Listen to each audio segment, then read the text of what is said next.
Hello there. Hello, everybody. Hello. Hello. I always say hello, VOD, when I start mine, but we have a starting soon screen here, so there's actually people.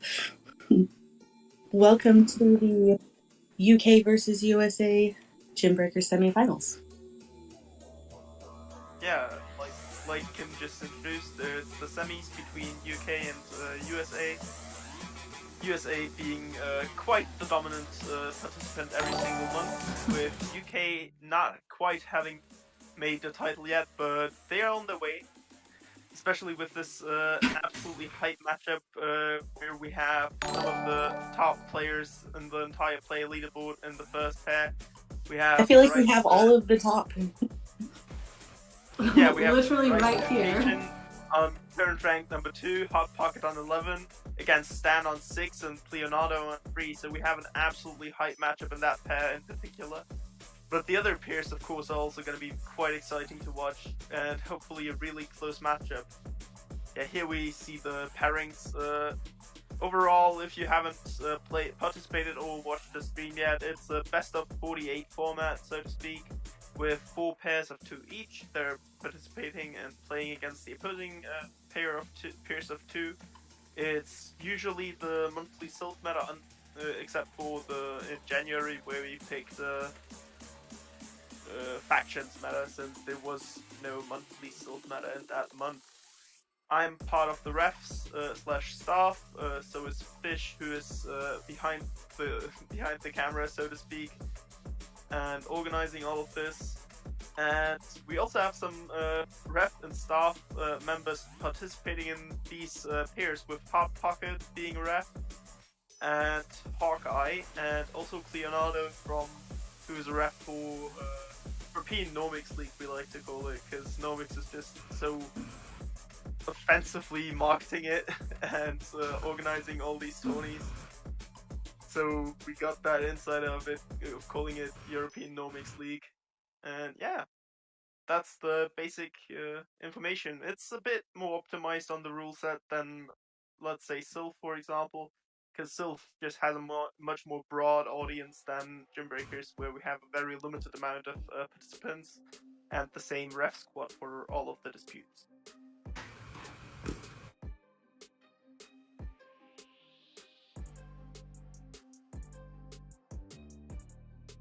And here we see how both of these competitors got into this particular matchup. And we see that Spain versus Japan is the other semi-final, which will be streamed tomorrow. So looks like UK and USA coming in really close. Yeah, especially the group stage for USA was very exciting, with USA losing to India losing to Sweden, and Sweden losing to USA.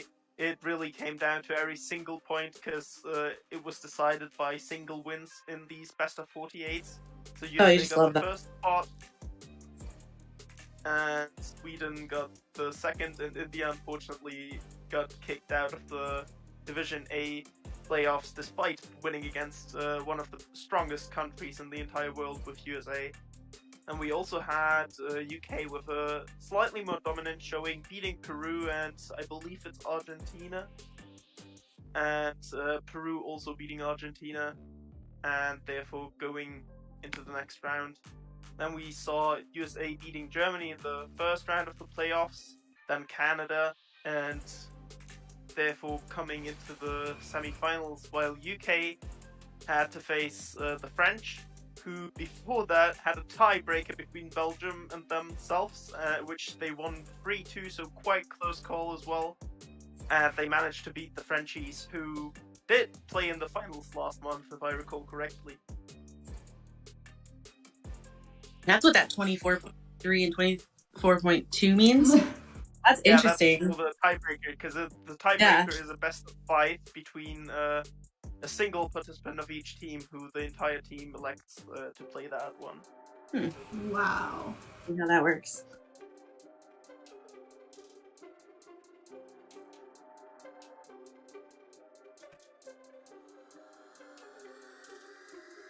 All right, should we jump into the first one? I think we have Hot Pocket versus Status Stand for this, right? That's kind of a big like that's a huge matchup. I know we're all familiar with both of these players. We're gonna jump right in. Nope, we're not gonna jump right in. Again. Yeah, like I said, these 4 matchups in pair 1 are going to be some of the most hype battles in the entire competition, since they are very high-ranked battlers in the player leaderboard, as well as in the self leaderboard. Most of these names, with Statistan especially in particular being the runner-up for the Liverpool regionals, the first Pokemon Go official regionals, if I recall correctly. I love this meta. It's kind of interesting because I feel like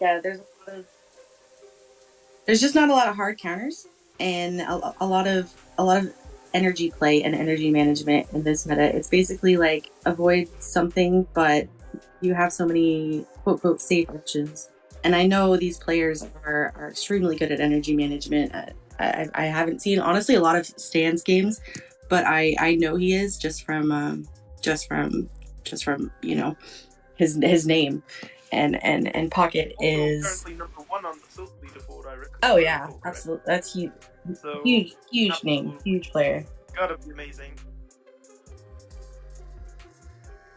Yes, ask him that there's quite a lot of neutral matchups. Even Umbreon, which could seem quite bad in the meta with a lot of teams having 2 steel bug types like we see here, both running Fortress as well as the Escavalier. Umbreon is actually quite good at flipping those matchups with a slight energy advantage due to its massive bulk. So that quite often works as a fairly decent safe swap. Teams are really similar. I'm seeing like the only difference really, we have a Samurott and a Dragonair kind of fulfilling almost the same role in the meta like this. And then you got Sableye to go. So they're very similar.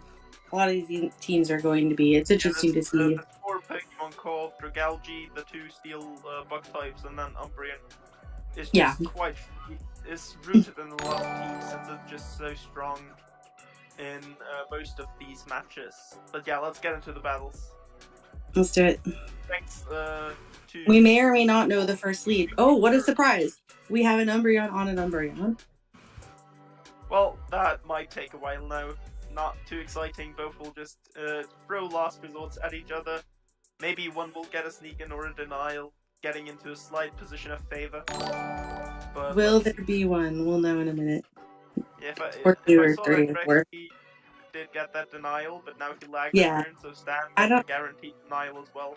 Yeah, I was saying neither one of them have gotten anything so far. Nice. Bit of lag. Oh, another 1 turn lag by Pocket. Yep. So Stan got a guarantee. Yeah, we saw that come through. Yeah, this is essentially the only thing you can really shoutcast in this matchup. Yeah, another 1 turn lag by Pocket, so Stan really loving this, especially because this is clearly not disputable as it only guarantees a sneak in or denial. So quite unfortunate. But now we see they are even up on turn, on sync. And Stan still manages to deny Pocket's Snarl. Was that a CMP? I think that one might have been a CMP, but I'm not sure. No. Tap the move. And Stan getting another sneak in. Oh so my gosh. This Umbreon, this is just suddenly became not an Umbreon counter. That's just rough. Oh my. Umbreon and he denies again. Oh damn. And you just don't want to shield this. You're just gonna want to come in and get some energy. I wonder if he swaps out here. Yep. Yeah, sniping down that Umbreon with the Dragonair. Yeah, that's huge. Unable to reach another charge move, preserving approximately 30% HP on his own Umbreon. Yeah, I like it. Yeah, that's like a whole extra move right there. Or a shield. This is only okay against Dragonair. It does resist the Dragon Breaths, but fight really isn't great. And neither is Mirror Shot. Problem with this meta is not much of anything gets rid of these dragons nicely, and I'm betting we're gonna see a lot of dragons today. Yeah, I'm afraid so, especially with the Dragalge being on essentially every team out there, and then also some running the additional Dragonair. Okay, trying to farm down, and isn't able to reach that extra. That was unfortunate. That was a bit greedy. Yeah, that was a little greedy. So I reckon he needs Maybe to you go have to big at this now. point, though. He can calm down. I feel like he feels like he had to. Oh no. This is rough. Energy Yeah, up, this is. still fairly decent because he does outpace. But with that shield disadvantage, he will need to hit 3 drill runs.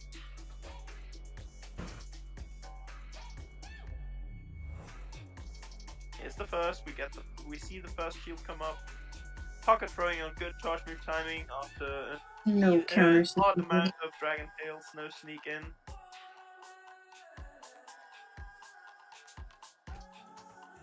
No stand Oh, I'm over seeing a farming. dragon tail. Oh, Enjoy the free let's moves right there, yeah. turns.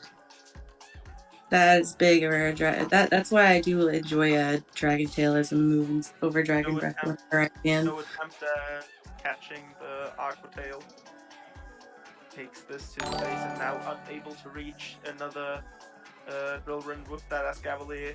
And he's gonna get the aqua tail off first, and Yeah, Dragalge being able to close out this matchup now quite cleanly due to that shield advantage. Quite nice. Oh, actually swaps into Fortress to finish off the Escavalier. But yeah, that was quite clean towards the end, despite having that disadvantage in the lead with the sneak-ins by Stan. Still managed to wriggle out of there. I feel like once he was safe from the Umbreon, Yeah, it just does especially with so Stan even. having given up switch advantage by trying to snipe down that Umbreon to preserve his own. Yeah. Okay, we do see Algae versus Escaf. We all know this matchup isn't great for Algae since the Drill Run does almost one-hit KO with that super effectiveness and squish of Escavalier. However, Dragalge does outpace if it doesn't get snuck and denied, so... Yeah, I always feel kind of like even in this and always in it. Oh, that's a nice catch. There's some Amazing catch energy. by Pocket. Yeah. The Arctail. Escavalier is super Using squishy, our so Umbreon as our hang sponge out. here. Kind of its best purpose in this meta. Yeah, we do see Last Resort. Okay, well, interesting. Does that put him into farm down range, maybe? Over. No. I don't know. He's gonna Not have to with throw. Salt, that is. Yeah, Oh, yes, no. so, let's see if he shields the outrage. Yeah, he does. He correctly calls that big move. Maybe now it's in start down range since he is safe for a while. He's gonna go for it. We do see Okay. the offensive swap into the Dragonair. We do see the double Dragon Strat from Stan. But these foul plays, they will be tempting. They're gonna chunk. People almost get it down. I feel like Dragonair is a little bit more tanky than Dragonite. Yeah, it definitely is. I'm gonna like all this energy. Still get it down. Oh, actually. And we're not even gonna reach a charge. Sniping down with the Dragalge. That's a nice play. That is very good, actually, because now he also has an energy advantage, and he knows that Stan's Algae will not be able to reach another outrage if he gets Dragon Ball. Yeah. Did he outweigh the timer so he could catch on his stand? So he could catch on his drag? I don't think he did. Timer still up. Still not up. But also, he still has that shield, so he can waste his time up. As well as throwing the drill run. A little bit. Which Pocket decides to no shield because he knows he can just counter down in the mirror here. The Dragalge is not much of a threat. Oh, he's also able to throw the drill run first. Here's this last shield as well. I don't even know if... Yeah, I don't think Dragalge will be able to close this out. It doesn't have like 2 aqua tails. I think Pocket just no shields this, yeah. Farms down with Umbreon, then foul plays the Dragalge, or even snarls it down as well. Yeah, okay, he swaps to Dragalge, yeah, so he will. There's a lot of Umbreon too. There's no reason not to. He will just snarl down the Dragalge and then foul play the Escavalier to close out this matchup. Or do we see a last resort BM? We do see the last resort BM. With the BM. Yeah, at this point, he probably could have even farmed down due to how little energy Escavalier had. So we do have a 2-0 up for USA currently. Pocket just absolutely predicting, so to speak, Stan's plays and outmatching him in that We've seen regard. everything but the coffin and the Samurott so far. Oh, I don't think we've seen the save too. I know I want to see some Samurott today, but I don't know how much we will. Not with those double dragons, not from this team probably. Yeah, against Stan, no, but maybe we'll see some Samurai action by Pocket against Leonardo. Okay, we do Oh, see here's the the two save. We do get to Pokemon we see the just save. talked about, Oh, Zap versus Greg, but also it is double dark by Pocket, so now he just, well, quote unquote, wastes his Fortress on Umbreon, which is quite a decent matchup for Fortress, but also that means he got one of his worst Pokemon for Greg paired up against it. yeah. It just kind of wins this cleanly, but Umbreon's going to do a lot of damage on the way down. Yeah, foul plays do chunk. Despite both Pokemon being fairly tanky, with the spamminess, it's still fairly annoying to I wonder take if all he... of these foul plays. Nah, yeah. Umbreon is simply our shield. No shield in here. Yeah, I think we could grab one, though. It looks like we win the 0. That could be... That's interesting. I could see Pocket just Let letting it go. Switch go. Like, he doesn't Yeah, let really it go. need Switch. Yeah. Yeah. He knows either way, Greg will not have a good time here. Yeah, our save is avoided. Oh, and and giving up Switch advantage now, Pocket can just switch into a Sableye yeah, just to get some Shadow health. Claw down this Escavalier, essentially. Not showing the save here till the end was a good strategy. Yeah, there's nothing He you can knows it's do. over. Sableye absolutely demolishing the Escavalier with both having 2 shields still, then the Cofagrigus, which absolutely would hate to see either of Pocket's Pokemon, so that starts 3-0 for USA, quite rough. Pocket's really predicting Stan's strategies, and in the end, in the third game, also his entire team able to demolish him quite a good bit. I feel like Sabe is really good against Stan, and I'm wondering why he didn't like prepare for it. I guess it's not prepare for it, but in that particular game, I guess it's just Pocket didn't show it until then, and then yeah, week in the front, week in the back, not a whole lot you can do. Yeah, the next match is Pocket against Leonardo, if I recall correctly. So let's see if we get some Samurott action there. Let's take a look at their teams. All right, are there going to be double dragons? Okay. Oh, Rise again. Okay. So we do see Galv and a Politoed. I think it's going to be really hard to use that Galv.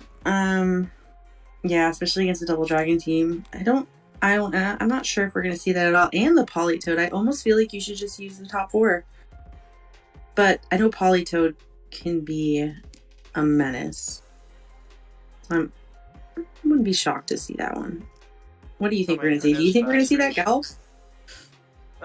I would absolutely not be surprised to see the Galv. The only thing Galv is really afraid of is Dragalge, that absolutely, like, walls it, resisting all the moves, but even Dragonair doesn't like the lunges. Nah, it's gonna be like Discharge will put an absolute dent into Greg, Ascap, and Fortress. I'd also be quite interested in whether we will see Greg, with it now having 4 fairly good matchups here, or at least neutral, and only 2 bad ones. Oh, Greg. Oh, yeah. Greg? Greg. Oh, is that what you call Coffin? The Greg. Yeah. Got you. Yeah, I wouldn't be surprised if we saw Coffin. I guess I would, probably lead it against a team like that. I might. And then, let's see. I wonder if we're gonna have probably Blizzard. Right. On the Politoed, I could see Earthquake because it also hits Dragalge for super effective damage, but I wouldn't be surprised to see the Blizzard for a stronger Duke against especially Dragonair and also against the Umbreon. Yeah, and you can handle the other, like the Steel Boys. Yeah, you can just straight with a bulldoze. Like, we're ready to jump in? Oh, except for Yeah. we lost Ilya. Oh, and he's back. Yeah, if my internet doesn't keep dying, then we will be able to start with the actual sharecast. We do see Ooh, Stan got a immediately nice lead for swapping out Rise. into one of the two dragons.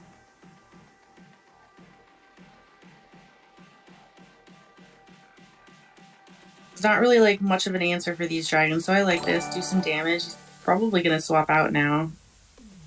No? Yeah. Rice swapping out now. Maybe he was trying to. Was he trying to maybe catch an Aquatail? I honestly didn't see if it was ready yet. Because he did stay for one. Possible. Yeah, thought maybe he might have Good shield calling that this is not a bait, this is not a test, this is a Dragon Pulse. That's a disgusting farm down. Umbreon is not going to worry about this. Yeah, Aquatail, absolutely no damage, no stab, not a great move, nothing. Yeah, that did like, what, 10% maybe? Umbreon at Coming out of this with now. No, actually 100. Still preserve our lead. Pretty good situation Rise is in right now. Yeah, Don't Sam, really oh, he's actually running Dark Pulse. You're gonna kind of have to. Goes for an extra. Didn't have a move anyway, but got an extra. Yeah, the most interesting part here is that Stan needs to throw a charge move at the Umbreon or shield another time because these Dragon Dark or Pulse... catch.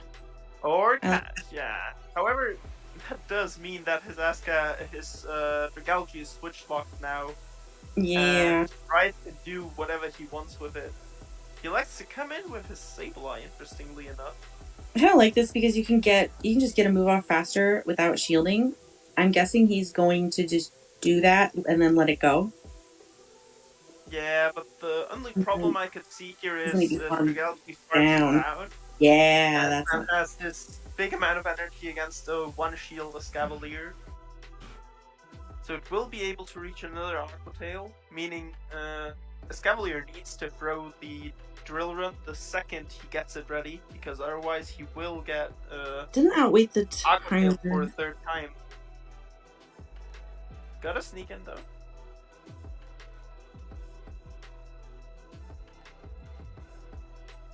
Oh, Stan's timer coming up, and he snipes the Escavalier. Your Braze's timer was not good.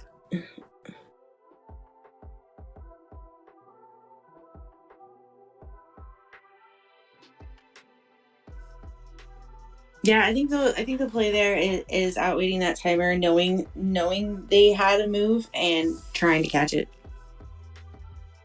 Yep. So we do see Stan get the first point for UK. It is 3-1 up for USA now. Let's see if Stan can get back the other 2 points he lost before, or at least get a 2-1 for a positive best of 3 set. What do you think, Kim? How will he adapt? Would you see Dragalge Interesting. Dragonair? I was just gonna say Escav every game somewhere. It was like the best look, and he did lead it last time.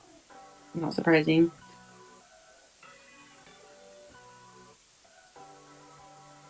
Getting a Escavalier pet with the Umbreon is quite nice here. Delightful, but we do have a little bit, like, we're gonna have to, if he doesn't shield, we're gonna to shield. Megahorn does correctly predict that this is not a bait, which he can just tank, but in fact, a serious drill run.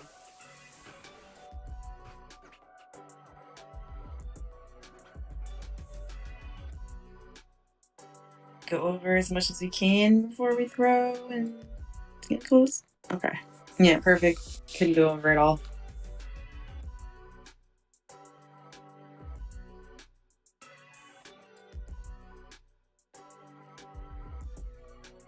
No, not quite able to farm down the Umbreon before it reaches another Dark Pulse. This is really good for Rice because there's essentially no farm left on the Umbreon. Mile or two. That's decent.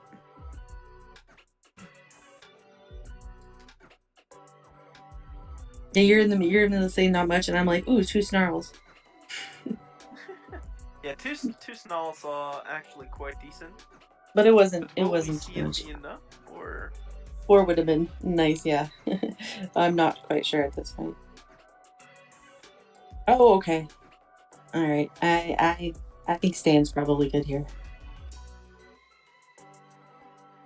Just not getting our Umbreon on the Escav.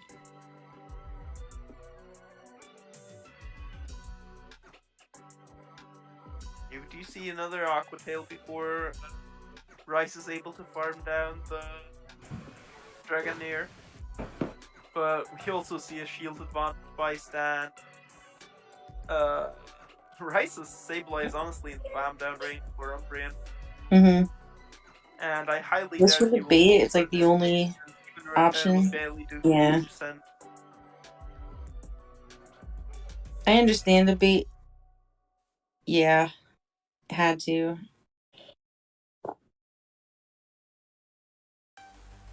Yeah, he still doesn't have to.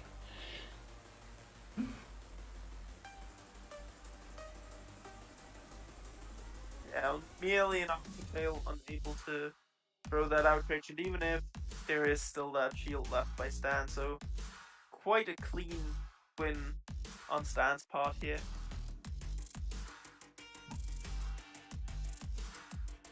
So Stan getting 2 matches up against Rice. This Umbreon is just a menace. I like the Fortress is like, I don't know. Sorry, Speedy. It's a terrible Pokemon in my opinion. Sorry, Speedy. Don't kill me. But it's so nice. It's so nice having something other than Escav here as your Umbreon counter, because Umbreon just has the tails the best in this league. Just so Rice just doesn't have the freedom with his Umbreon like Stan does. Yeah, Umbreon is just way too tanky. Alright, well, speaking of Umbreon, we found something and it wasn't an Umbreon counter, so we're big chillin'. Yeah, both of them did bring their Umbreon. The only difference is that Stan has Escav while Rice has Gal. So that's, in theory at least, better for Rice, since he also has that Dragalge in the back. Unlike Stan, whose Dragonair was in the lead and will not really be able to put too much a dent into the Umbreon if it keeps throwing Aqua Tails.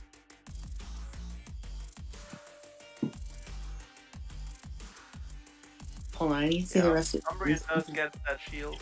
Yeah, this Galv is gonna have a nice time.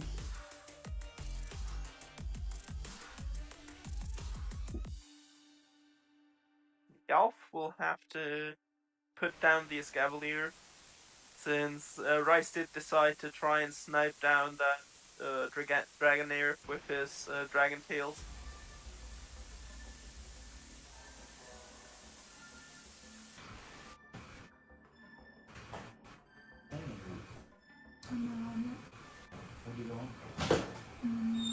Ooh, alright, no shield. Big outrage shield coming through. Big nuke. Umbreon still doesn't care. It's like outrage. I didn't notice. Yeah, that did like what 35-40%. It was sad, you know. It's really ridiculous how thick this Pokemon just is. It finally goes down. It finally goes down. After 2.5 years, we do manage to get rid of the one Umbreon. And now Rice is able to throw that Aqua Tail into the Escavalier before Escavalier is able to farm it down. And the Dragonair still has energy. It might reach the Dragon Pulse. Nope. Ooh, throw the Aqua Tail. Is it gonna launch? Is it gonna launch that lunge? Oh, right. I don't think so. Yeah, no. It just looks Rice like it was correctly predicting different. it, but unable to get rid of the Dragonair before he reaches another Aqua Tail. So it seems like throwing Aqua Tail was the correct call after all. Yeah, that's pain. How important that resistance against Volt Switch is. Okay, so he's one away from another. I'm not sure whether he can tank three counters. Oh. What'd you say? No, he was able to tank the 3 counters, most probably due to the debuff. Yeah, I think he needed to lunge to survive the counters, and I think Stan had to shield regardless, he would have gotten too low otherwise. I'm not sure though. But I like that play because he wasn't gonna survive. Able to get the shield with the lunge was quite helpful, especially getting to the discharge after. Yeah, no, really good play. Was not gonna survive the counters. I thought maybe he would, and I was questioning if that was the play like while it was happening, and then oh yeah, no, it was nice. I like it. If not for the sneak in, he wouldn't have needed the bait, but due to Stan getting the counter sneak in, it was important to get the bait in order to survive the 3 counters there. Yeah. Well, it wasn't as nearly as close as I thought, but Gal found a matchup. Sort of. Gal found a matchup, a playable one. After farming down the Dragonair, almost after dying to it, 96% of our health. Hell yeah. Alright, we're 1-1 on this round. Yeah, so Stan did get the positive matchup, but unable to get the Frio. Rice able to get that last matchup, and the next match we see is Elite 0 versus Nezabethan. We're also elite, quite elite battlers, one could say. And we do see a Melodic and a Sudowoodo. Look at these spicy seeds and a Beedrill. These guys. I'm gonna be honest. I do like this Sudowoodo pick. Yeah, I do too. Again, it's like okay. So wait, this guy does not have SCAV. I was gonna say somebody with 3 Umbreon counters, but no. But he does have B, which is like a half of Umbreon counter. Yeah, so he's got like 2.5, and then double ghosts. Interesting. I feel like this Melodic is actually like really safe here, and so is Dragonair. And with this team, I'm gonna be honest. If his opponent isn't massively weak to Dragontail, I wouldn't be surprised to see Waterfall on the Melodic. Sudowoodo is hit super effectively. It's neutral against the rest. It has stab, while Dragontail is neutral against everything except for Fortress, which actually resists it. So I see more merit in running Waterfall here.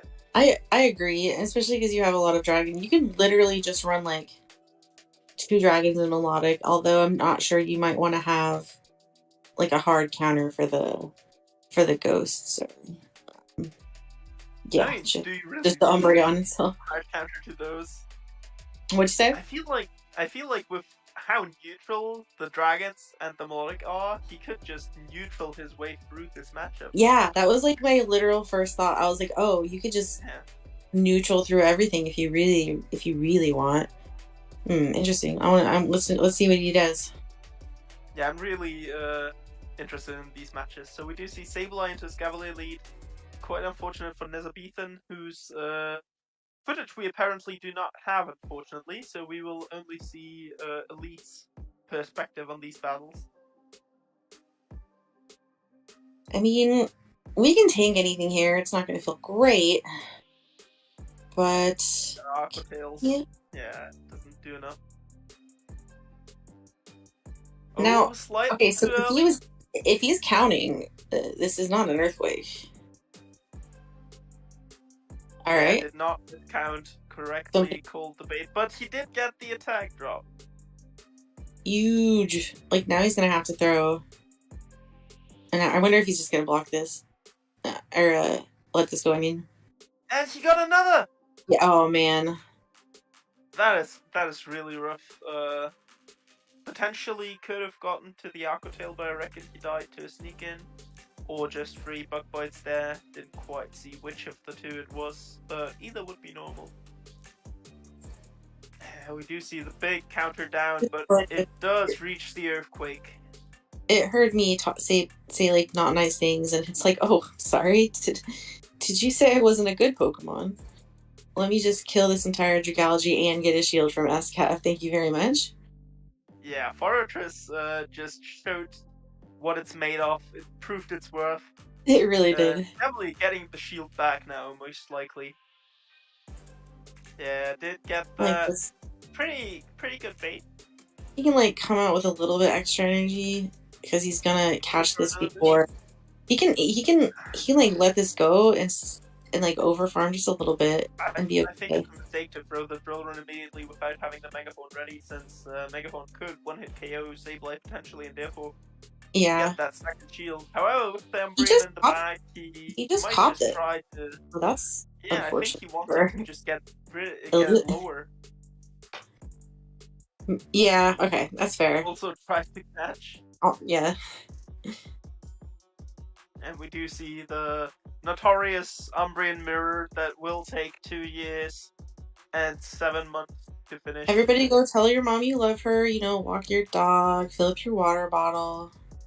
We'll be here when you get back. We'll be right back. Yeah, Kim, how was your day? It's good. I finished carrying in my groceries right before I jumped in the call. I was able to go to the Office Max and get something faxed. Picked up some prescriptions for somebody. Yeah, we got a lot done today. And oh wait, look, we're still in the oh my god, he caught the move. Oh, Okay. we see something more exciting than an Umbreon mirror. We do see the swap. And I think he was going for that last short catch, but did not end up getting it, which is really, really nice for Elite Year. And he even comes out with gets another snarl extra. Okay, we can continue the small talk. Okay. How are you doing today, Ilya?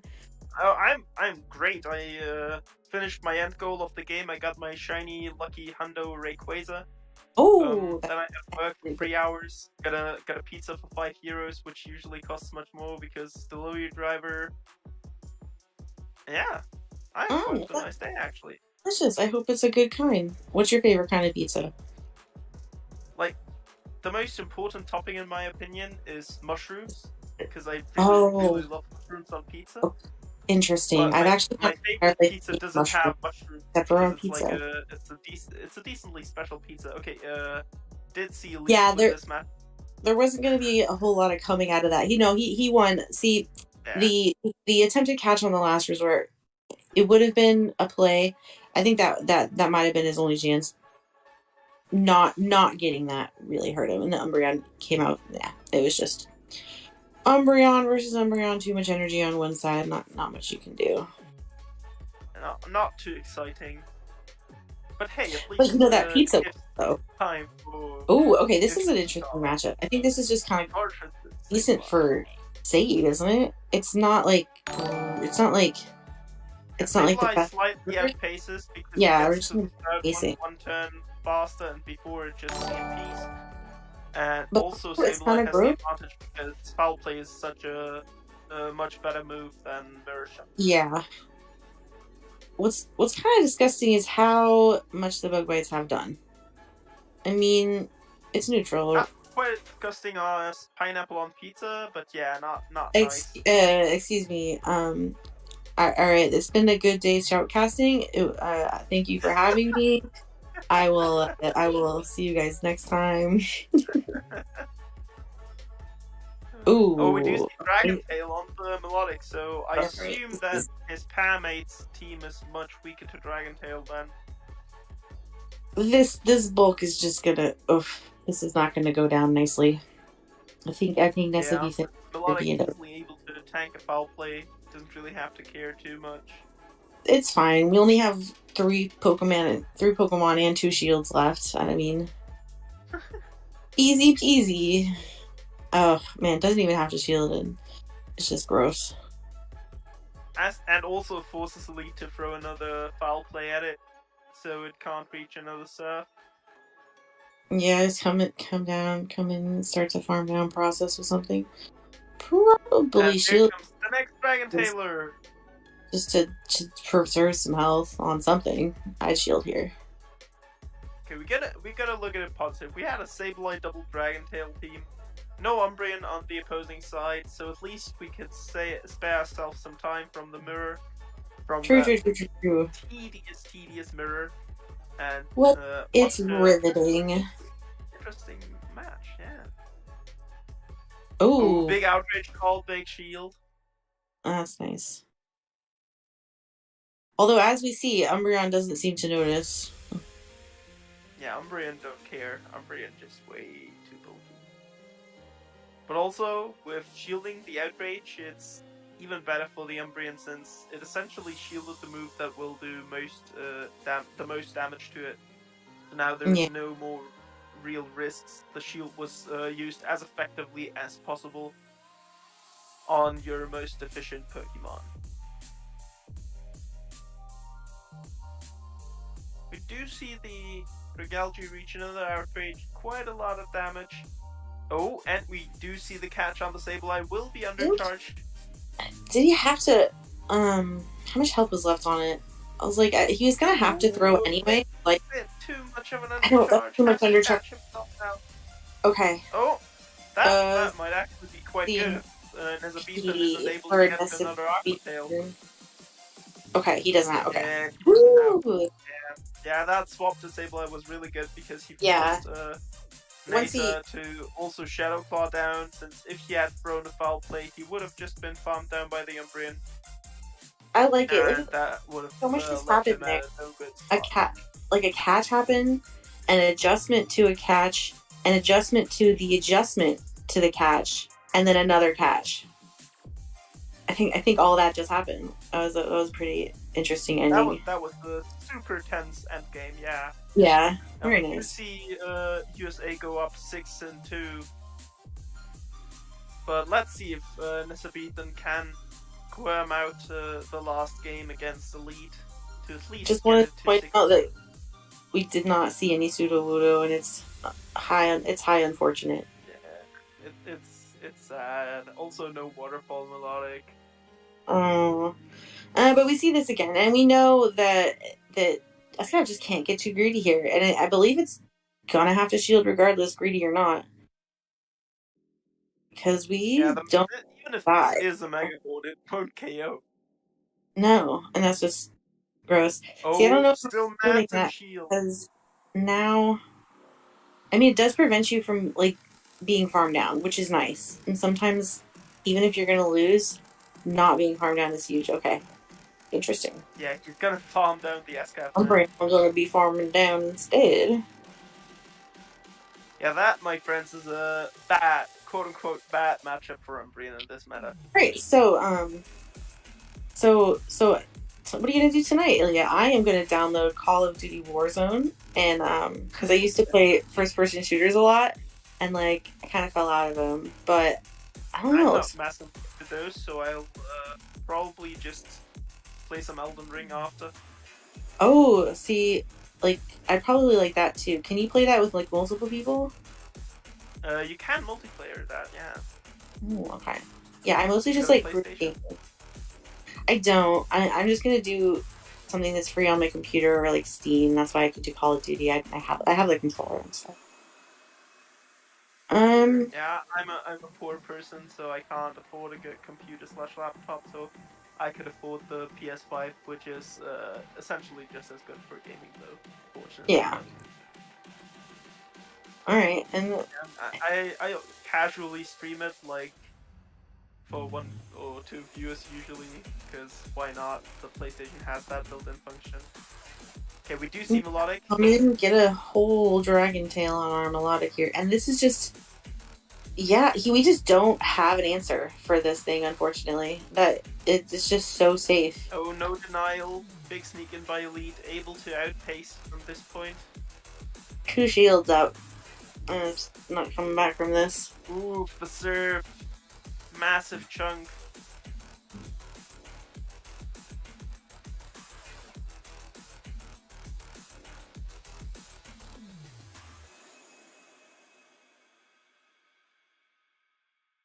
Sableye is trying his best, man.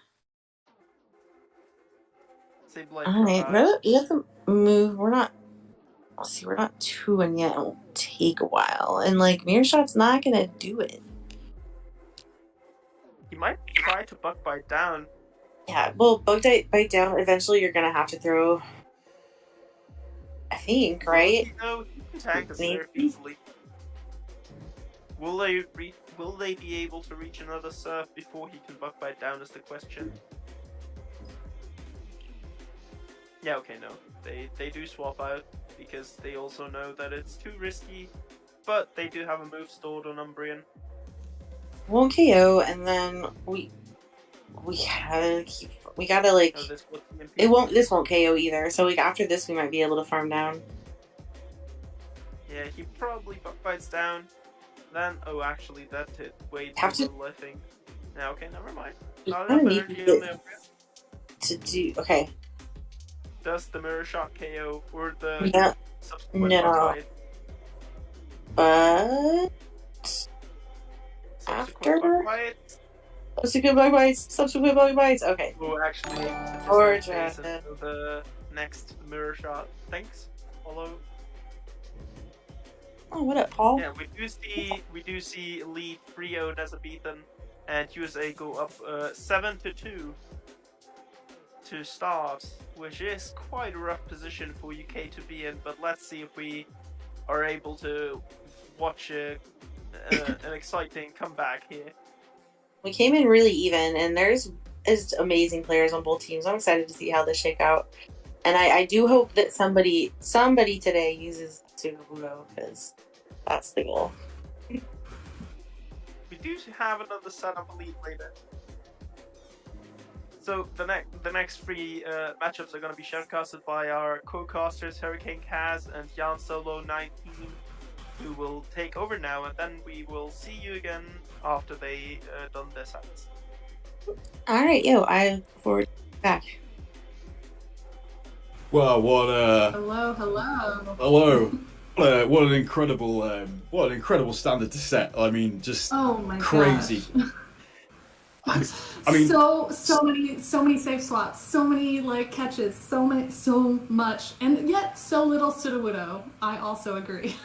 I cannot believe that Pseudo was not brought for at least one game. It just, I mean, best Pokemon on the meta. I'm not. Maybe it's thrown a bit too crazy out there, but and I would have loved to have seen it. But Melodic, great pick there from Nessa. I thought that was a brilliant pick. A lot of people said to me, getting sick of all these Escavs and Dragalges, but it's great to see that there is some variety in the team building here. It wasn't just all the same thing all the way through. But yeah, I'm just kind of. Especially since so many of these mons have such diverse move sets, it's really interesting that you can go into a match, even to something that you've seen maybe before, and be like, wait, but does it have?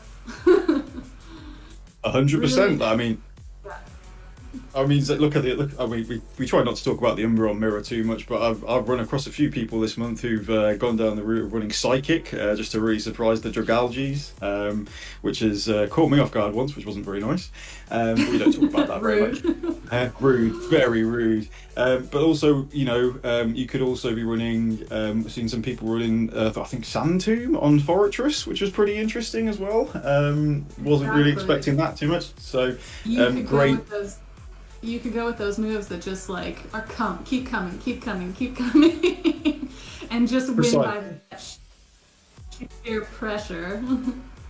Absolutely, and it's just like I think that's probably one of the things I really liked about this meta is that okay, maybe a lot of teams maybe looked very similar, but you could still kind of tailor it to what you really liked in terms of maybe I don't really like Mirror Shot for whatever reason, or hey, maybe I'm seeing a team and maybe Waterfall's going to be really good on Melodic here. So that's what I think I really ended up liking about this meta overall, was just that more move freedom rather than necessarily mon choice.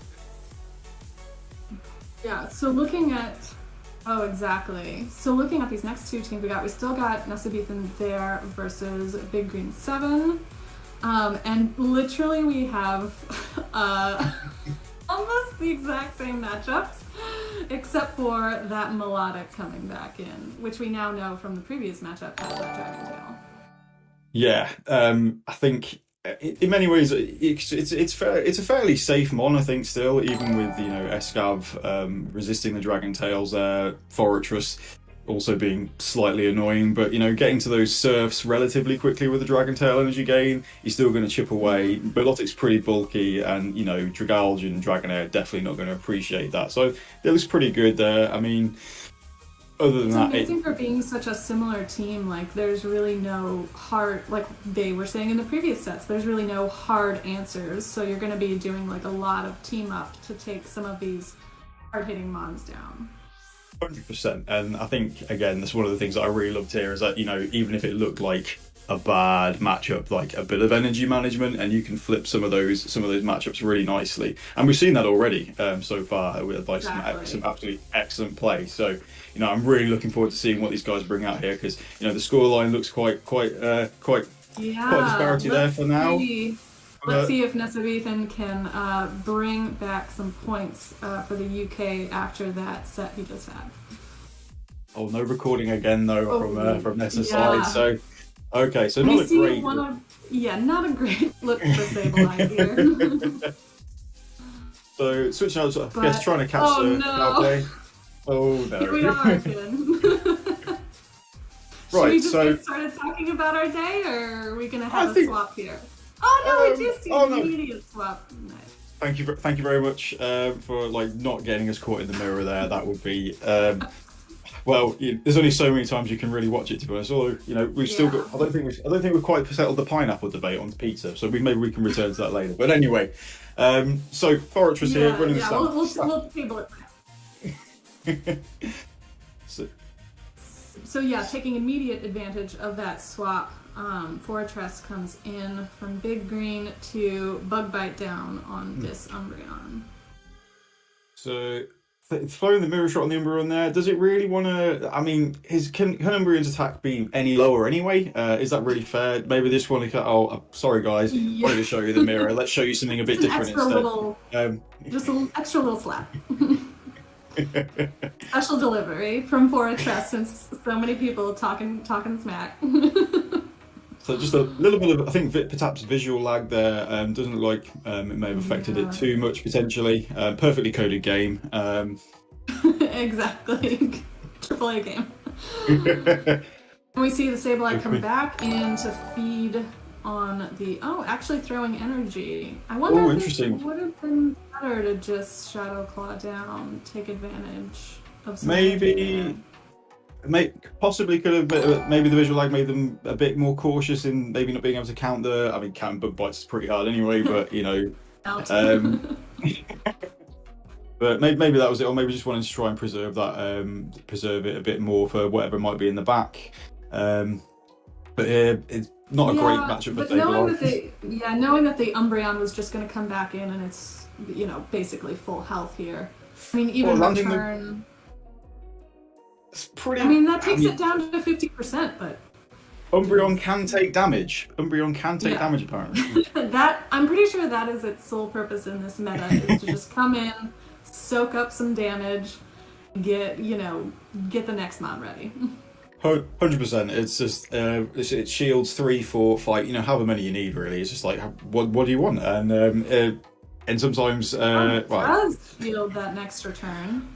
Ooh, getting shadow clawing So Sableye. We literally gonna swap into the alternate. Sableye Umbreon counter confirmed. Sableye does get a little bit of energy off of that Umbreon. It feels like be able to farm down all the way. Very, very nice for the end game. So here comes the melodic. This is. Can tank one foul play. It could probably tank a return if it really wanted to, but probably doesn't want to at this point. But it's going. Here we go. Here we go. I mean, melodic is still pretty tanky, but a very good question. A lot. It's pretty rough, but worth the surf here. Sableye take a surf at this range? I don't know. It's going to be real close. Yeah, that did a bit more than but the Umbreon comes in with that stored energy. So very, very nice energy management there. Lots of dancing around, as I like to call it, and luckily we didn't have to see too much of the Umbreon mirror. So exactly. Thank you for sparing us. So sometimes it's just nice to get through the games quickly, It's yes, exactly. No, Big Green definitely took advantage of the safe swaps that Nesabethan had to make, and as you mentioned, had great energy management, saving energy on the Sableye and on the Umbreon for that end game. Let's see how he's adjusted here. Oh, not a great lead for Big Green here. No. Yeah. Rocking the rocking Escav double dark on this one. Trying to catch. Didn't quite get there though, so probably gonna have to shield this. Yeah. So and throwing going the bigger straight horn for the big guns. And Does Sableye it doesn't land? love the drill one Ooh. either. Oh no, Oh, big shield great, call. great shield call there. Again, I think trying to catch a And- foul play. Yeah. Oh, here we Trying go. to make a catch. Oh no. No. Well, we right, did this okay. to ourselves, I feel like. We baited So it here's into my existence. opinions on pineapple on pizza. Not my favorite, but not bad. Just I would sort of have in the to- middle. I'd have to agree. I don't find it super offensive as a topping, but it's not necessarily maybe not as not what I would go for. Let's put it that way. I'm much more. I'm more of a spice Exactly. person. I'm not gonna lie. Something with a bit of heat. Oof, tasty. I cannot handle too much spice. Literally, like a little bit of maybe Chipotle, and I'm like, so I usually go for the most mild of pizzas, which is just like supreme with the veg and the sausage. Just give me that buffet of everything, and I'll be good. I mean, it's a great choice as well. You know, it sometimes it's not about being like. I mean, I'm not trying. Sometimes I feel like I'm trying to destroy my taste buds more than anything else. But sometimes you just the classics. The classics are the best. I mean, you need an adventure for the taste buds every once in a while. True. Hisui and Ryan, We're yes, almost- Sriracha from pizza. And we're almost down to the end of this Umbreon mirror. Are we really though? Or are we in for a surprise? Who knows? I mean, Here we the go switch again. clock isn't quite up, so I'm not going to shield this. So we're going to get one of them at least out of the way. There we go. There we go. So who's gonna come in and farm? Sableye. Oh, we're in that. we get another It's a mirror. mirror. Okay, This one so is not nearly as painful though. this is true. This should be over like relatively quickly. You might be able to, Yeah. but won't be able to go and make a cup of tea or a cup of coffee or anything. You'll be able to watch this and be gone. So Exactly. Sableye had a lot of energy stored up, but can take one foul play. We're gonna see. especially. Ooh, but not Ooh, another. He no, it's not going to like this. He was trying to farm up a little bit too much and got caught. So we've Ooh. got Escav coming back in, but won't be able to farm all the way down. No. Ooh. What an attempt, but it felt like the Wow. writing was on the wall there, to be honest. Yeah, Big Green just getting a little bit greedy on the farm there. But great adjustment there from Nessa to kind of like pull that one back. Very much so. Yeah, just Both teams running that double dark. it's kind of it's always interesting to see how people play out the mirror, especially with like things like having to account for sneaks and stuff like that. Yeah, great play there. It's great energy management, great shield management as well. There, I think Nessa had one shield left at the end, so pretty Yeah, exactly. safe. And and into here's a mirror. Again we go. It's like they're in each other's heads. It's madness. Well, you know, they only have 6 Oh. to pull from, and 5 of them There's- are the same. True. Oh, we don't see a Oh. return. Oh, but we No. do see. Ugh. Wow. Oh. Ugh. I gotta say, I don't love this in Sylph, and I don't love this when I see it in GBL either. When someone swaps into the mirror, I'm like, all right. It's a Cool bold call move. here, I think.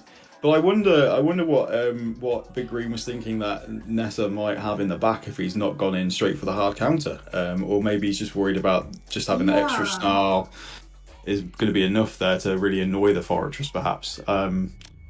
Yeah, I mean, he's probably just worried about his own Sableye. I mean, preserving all of that energy, not even going for a return on their Umbreon when it came in.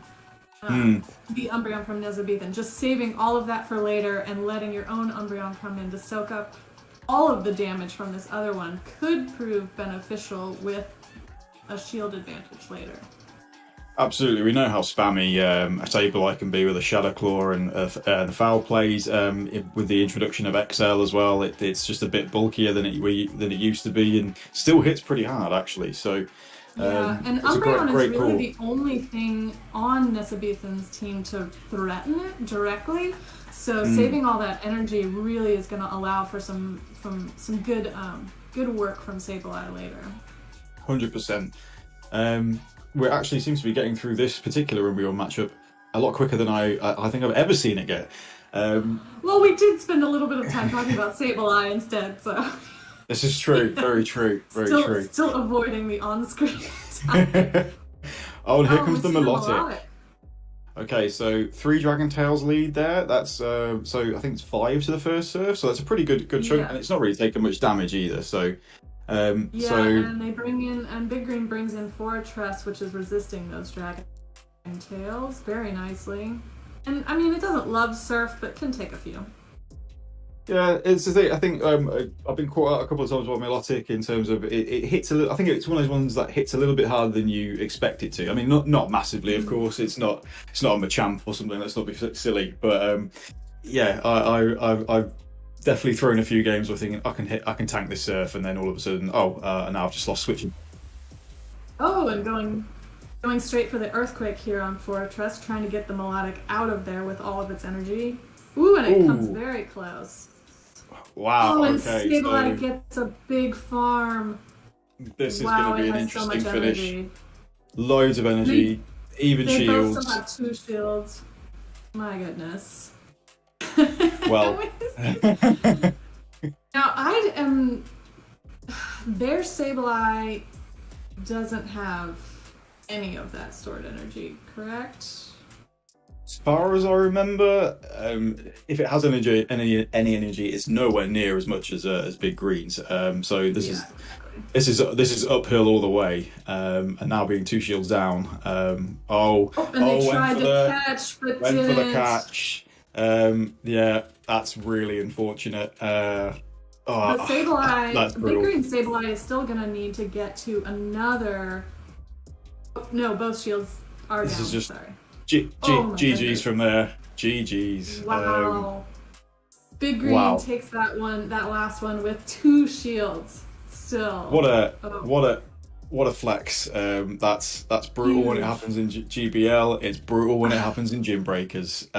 But perhaps we shouldn't be surprised. These are some of the top players in the world, if not the top players in the world. So exactly. As we've seen, they know how to manage their energy to get exactly where they need to be, and when they can't, they know when to swap. 100%. It's just incredible to see. Like it just top tier play. Every mistake is punished. And there's also everyone going for their win cons, like Nessa recognizing that the catch there was the only way out. Had to go for it. Unfortunately, it didn't pay off, and it looks horrible when it doesn't work. But fantastic play there. Great play by Big Green, and a great match to watch. Well played on both ends, and that brings us up to 9 for the US and 3 still for the UK. So they have quite a lot of catching up to do. But there's still lots to play for. Yeah, definitely a lot of great matches still to come. So we have our next 2 teams in front of us, 2 totally new players. Panic 23 for the US and Anacor. Is that numeral? The Anacor 13, yeah. I always see the Roman numerals and I'm like, wait, I know this. No, wait. I got it. I got this. So we have some really interesting new mons. We've got Deoxys over on Panic's team. Yeah. We have a Blastoise. Oh my gosh. Blastoise. Please let us see it. I need to see Blastoise. It's one of my favourite mons to use in Sylph GBL. When I get to use it, I always have to give it a go. Great pick. I really hope we get to see Blastoise that. does have access to Ice Beam, which can help it threaten the Dragalge over on Panic's side. And Panic is not running Double Dragon like we've seen from a few other teams, so Blastoise might actually have some more play here. Yeah, and I mean the DD pick is pretty interesting. I think Psychics were just were hyped up quite to begin with. We looked at PV Poke, for example; they were quite high there. I mean, things like Deoxys being ranked quite highly, but there's so much Dark and Ghost running around. Like it became a bit. It felt to me difficult to run. So people running Deoxys, mad respect for them. But it's got a great moveset, Psycho Boost to threaten those Dragalges. Counter still hurt, and it's tanky, really tanky, as we all know. So. Maybe it'll put in some work here. We'll see. I think Umbreon's probably going to show up as always. As we have seen many times. But we also still have Escab on both teams to threaten the others. Umbreon. We also have Sableye and Dragalge on both as well. I think there's quite. Oh, now we're back. Okay. I think there's quite a few more threats for that Deoxys, but again, like you were saying, that moveset can prove very versatile even against its greatest counters. So let's get into it and see how they adjust to each other's teams. Oh, we have both videos! Yay! Dragonair into Sableye. So this is relatively neutral. I think Sableye loses the one shield, but I mean, it's pretty even the whole time. Yeah, I can't remember whether this one's can be slightly IV dependent. Really good at, I think really good Sableyes tend to survive, but here we go. A very quick reaction. Very nice, yeah. A lovely shiny Umbreon there with the blue. It's always nice to see. And as we all know, it does 10% extra damage. Exactly. Gotta get that shiny type attack bonus. Interesting to see a number of the US players running Dark Pulse over Foul Play, actually. I've noticed that with a few of the Umbreons. Yeah, I was noticing that with the first ones too. Oh, and going straight for the Mega Horn, but Panic calls that shield correctly. Very good shield there. I hadn't really thought too much about it, but I wonder if it just makes the Escab matchup maybe a little bit easier. I don't know. Should have simmed that perhaps, but maybe they know something I don't. But I mean that's why they're the top players in the world. So exactly, and we see another Mega Horn coming through. Wow! Did not Massive. Sacrifice a shield for that one. So Massive Sableye damage. comes in to get some farm, but not before Ooh. Dragonair comes back in with energy. So throwing the Aqua Tail here, just going to tank it. It's a bit risky to give up that final shield there, but we're going to get some nice farm here. Not going to quite make it to the Aqua Tail. Pretty rough so there, close. But those bug bites are very hurtful. Yeah, and it's not looking nice. Now not a good situation for Anacor. I mean, Umbreon doesn't love the bug bites, but can take a few. And the Fortress going straight for the Earthquake, but Anacor not gonna shield it, and Umbreon doesn't care. There was an Earthquake. Whatever, it doesn't matter to me. I'm just gonna stick around and throw foul plays until you all day probably fall asleep. So there we go. Maybe it makes the Fortress match a bit better, actually, thinking about it, because that foul play didn't do a massive amount. But yeah, exactly. I mean, Dark Pulse in this particular meta, when you have these bugs running around, can be very useful to get that little bit of extra damage. But the foul play spam does not stop. Tries to catch Panic off guard with trying to get the cat like a cheeky counter down, but not gonna cut it and going for the foul play here. I think it's over at this point. Even a foul play. So wow. Not a great start there for Anacor. Just felt pretty rough, to be honest. Yeah, they both had really good sense for swaps, but when the lineups don't quite get there, it can be hard to come back from that. So I Even though wonder. we do see how, some of these mons can stack up a lot of damage against their counters. Yep, sometimes it's just too much to ask, and oh no. Oh, So and this here is we great, see great, a bad start for Panic. great lead for Into Anakor, and we're going into what we got here. Oh, Escav into the Dragal. Interesting. I guess. Interesting. Yeah. I mean, the Dragalge with energy is gonna be able to outpace. Yeah, this is actually not. If you're willing to put 2 shields into this, it's actually not that bad. I mean, obviously resisting the counters, like you can outpace those Aqua Tails, and even the resisted, Dragon Tails add up because Escav isn't the tankiest of mons, Exactly. unfortunately. It doesn't love all of these. And So there we go with another coming through. Well, we do see the shield.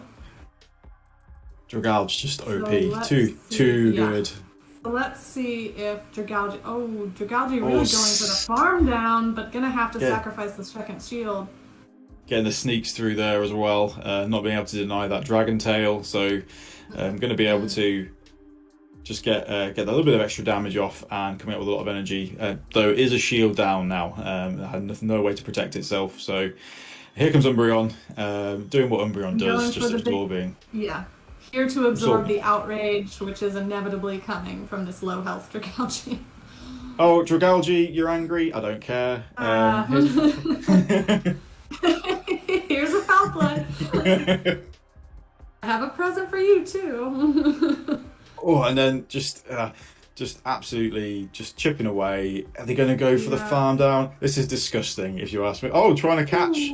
Here comes the Blastoise is what we wanted to see. Blastoise, my baby. So here we go. So just going to have to obviously go straight Hydro Cannon here. No reason to throw the Ice Beam unless you're wanting to BM for some reason, which may not be the play right here.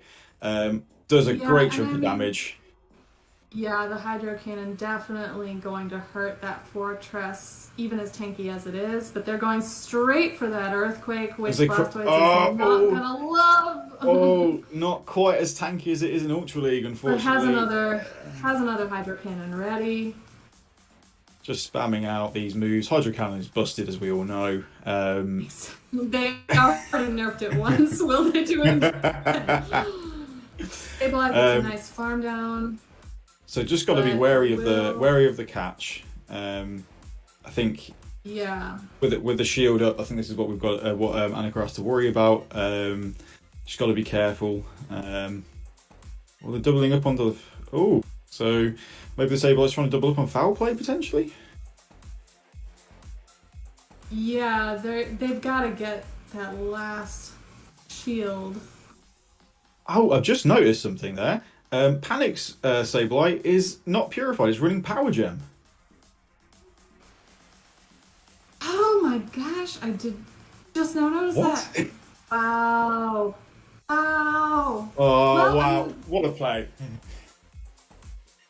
Oh my gosh, the energy gain there. Gets him all the way up, but not before another foul play comes in. So this is... What a finish! What a finish! Oh my gosh! And then Dragalge can't get in one Dragon Tail to get that Umbreon out. My gosh! Wow, I was not. I thought that was going to be a simul KO. Shocked. The Dragon Tail just did not come through fast enough, and Dragalge was far too low after doing all the farming earlier. Incredible finish there. Wow, and great to see the Blastoise. That's what we all wanted to see, surely. That's what we wanted to see. Oh, and here we go. The Dragonair does not love the counters and the resistance from the Escavalier. But Escavalier, on the other hand, does not gonna love all these. Let's also bear in mind that as a steel type, those Dragon Breaths are resisted. And look how much damage they've already done. Dragon Breath is busted. Dragon Breath is 100% busted.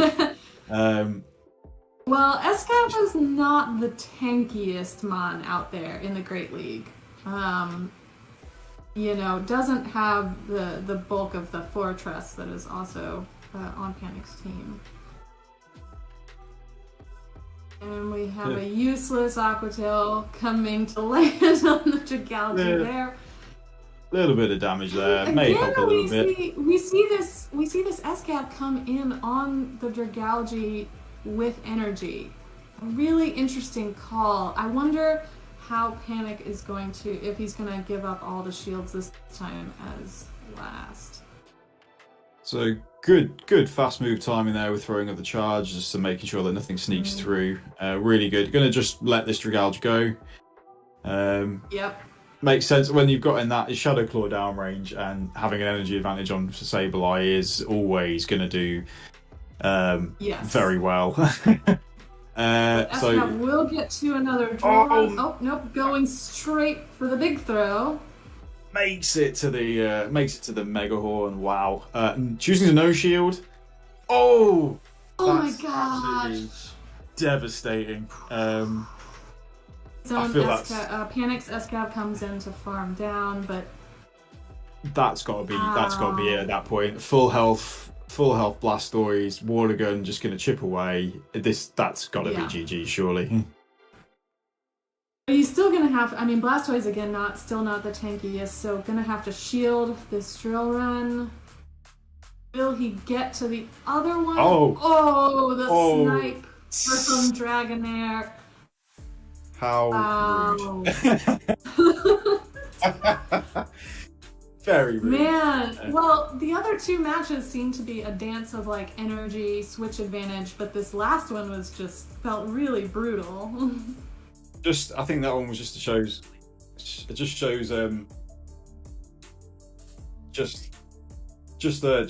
a great display of play there. Also just goes to show that if you make those 50-50 calls can really change the way of a game, as we saw that Mega Horn landing. Just want to note there with game 2, it obviously looked a little bit weird with the finish there. It was actually awarded to Panic in the end with a death win, because I believe that he did actually have an Aquatail stored and should have been able to throw that at the end. Game 2 goes the other way. So yeah, it looked a bit weird. The refs looked at it and awarded it to Panic there. But yeah, a great show there all the same. It's a bit of a shame when you have like situations like that, but that's why we have the refs. Yeah. And Blastoise putting in work. Really put in a lot of work with those Hydro Cannons, and the fast move pressure of Water Gun should never be underestimated. Yep. I think what we've learned here is Blastoise is OP. So, TLDR, Blastoise OP. Got it. So we're at 11-4 now. So still a bit of a gap. But there's time. There's time. But UK is starting to work their way up, getting wins where they can. And that's it. Sometimes it's just about chipping away until you can just shift momentum a little bit. Exactly. So let's just. So here we got Panic again up against Maxi, and the rest of that. Rocking. Yeah, and we see a Dragonair, the double Dragon strat again coming through. Early doors, double Dragon looks so good. Look, and the double the steal sheer as well. Pressure it puts. I know that I faced quite a few teams in the one tournament I managed to do this month with Double Dragon, and it's always just very intimidating to look at that screen and be like, well, how many answers do I really have to both of them? I can deal with one of these, but the other one not so much. The other this one, could be a problem. Please stay on the bench, thank you. Yeah, I think right. You can always build safe lines when you've got two dragons in a lot of metas, especially when there's not many when there's no fairies kicking around and no charm to worry about. So, exactly. But we've seen these sixes now a few times. It's fairly like kind of what we all got used to. So I don't think there's very much more else to say about that other than to kick it off and see how these players saw these sixes to go into threes. Let's see how Panic carries his momentum forward with these next few. So Sableye into Fortress here. An interesting neutral matchup. Yeah, a little bit. Seemed like maybe a little bit of one turn lag there potentially. But just a hint. Fortress just chunk. And I just think that's neutral as well, because obviously ghost resisting bug, and then the dark subtyping takes super effective, so it's going neutral. It's just insane how much damage that's doing. And then It also hurts to watch sometimes. and how annoying these mirror shots are going to be, especially when you shield one. They are just. No. This does. Well, at least now you know you don't have to shield the next one. True, very true. Painful. I don't think we've actually seen him. Built up to another foul play. So is he going to let this go and just take shield advantage? Because the Sableye is not much of a threat now. Oh no! No, he does decide to shield. I wonder if he thinks he can farm. Yep. Oh, that's a all great. the way down. Great farm down. Shields and you get some farm. Pretty nice. Okay. And you so bring here we in go. Umbreon, which you know wouldn't like a full health fortress. Very true. He's going to take the earthquake here because Umbreon just does not care, as we keep finding out. Because that's what Umbreon does. And just getting a huge energy advantage here. Umbreon has one job to do, and it does it very well. So here we go. Here come all the foul plays. All the foul plays that you've ever seen. Get comfortable, because we'll be here. Oh, and here comes the S-Scout. And he can't come back. Oh, and he comes in with his own Sableye. This is going to be very interesting. Yeah, which might not be purified, but can still just stack those foul plays all day. And is he gonna? Oh, he shields the Mega Horn this time. Huge call. Very huge call very there. Good call. Potential undercharge? Looking for the big farm? Undercharging, but gets the shield instead. Okay, we'll enjoy that. And what a SCAV winning that CMP. Little bit of a. Had me on the edge of my seat there. Can take this drill run and land the foul play so that the mostly full health Dragalge can come in and clean up the Umbreon. So switch timer should be up soon, so looking to try and get as much energy as possible here. And has to throw the foul plays, because I think Umbreon it definitely is in foul play range, and if not, then the Dragon Tail will KO afterwards anyway. Yeah, exactly. Forced into a corner here, and imagine. I'm gonna throw another foul play, but. Imagine if this Umbreon had Psychic though, it'd be GG's. Ooh, yep. Certainly would. I mean, there's a definitely a case to be made for that. Oh, and Dragalge coming in with the Aqua Tail right before Umbreon can get to another foul play. Again, very small margins. Very, very nice play there. Small margins, as we've seen pretty much all the way through. Yeah, fantastic play. So close.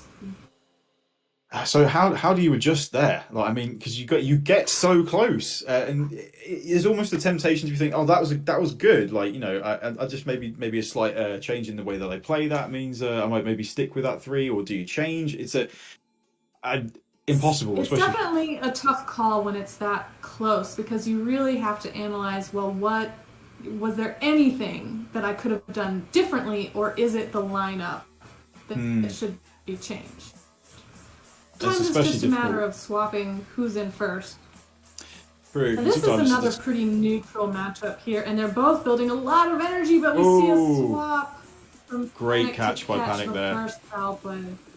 Excellent swap there. Taking off that energy.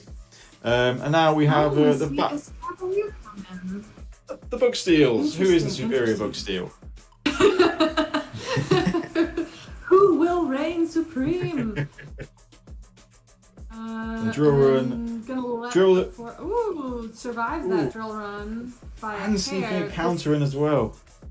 Yeah, and this mirror shot is not going to do anything. No, so correctly. Other Bug Steal.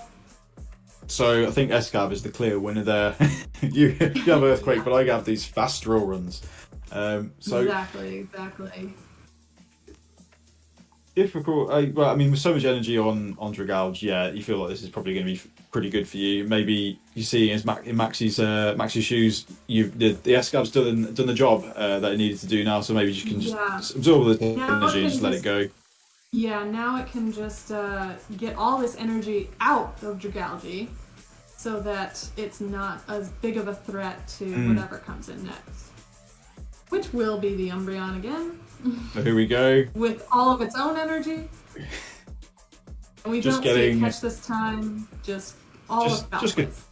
Just gonna soak this energy up, I think. 'Cause that Escav's looking pretty nice in the back right now, especially if we can get a bit of energy. Plus with 2 shields, looking to put all kinds of hurt down here.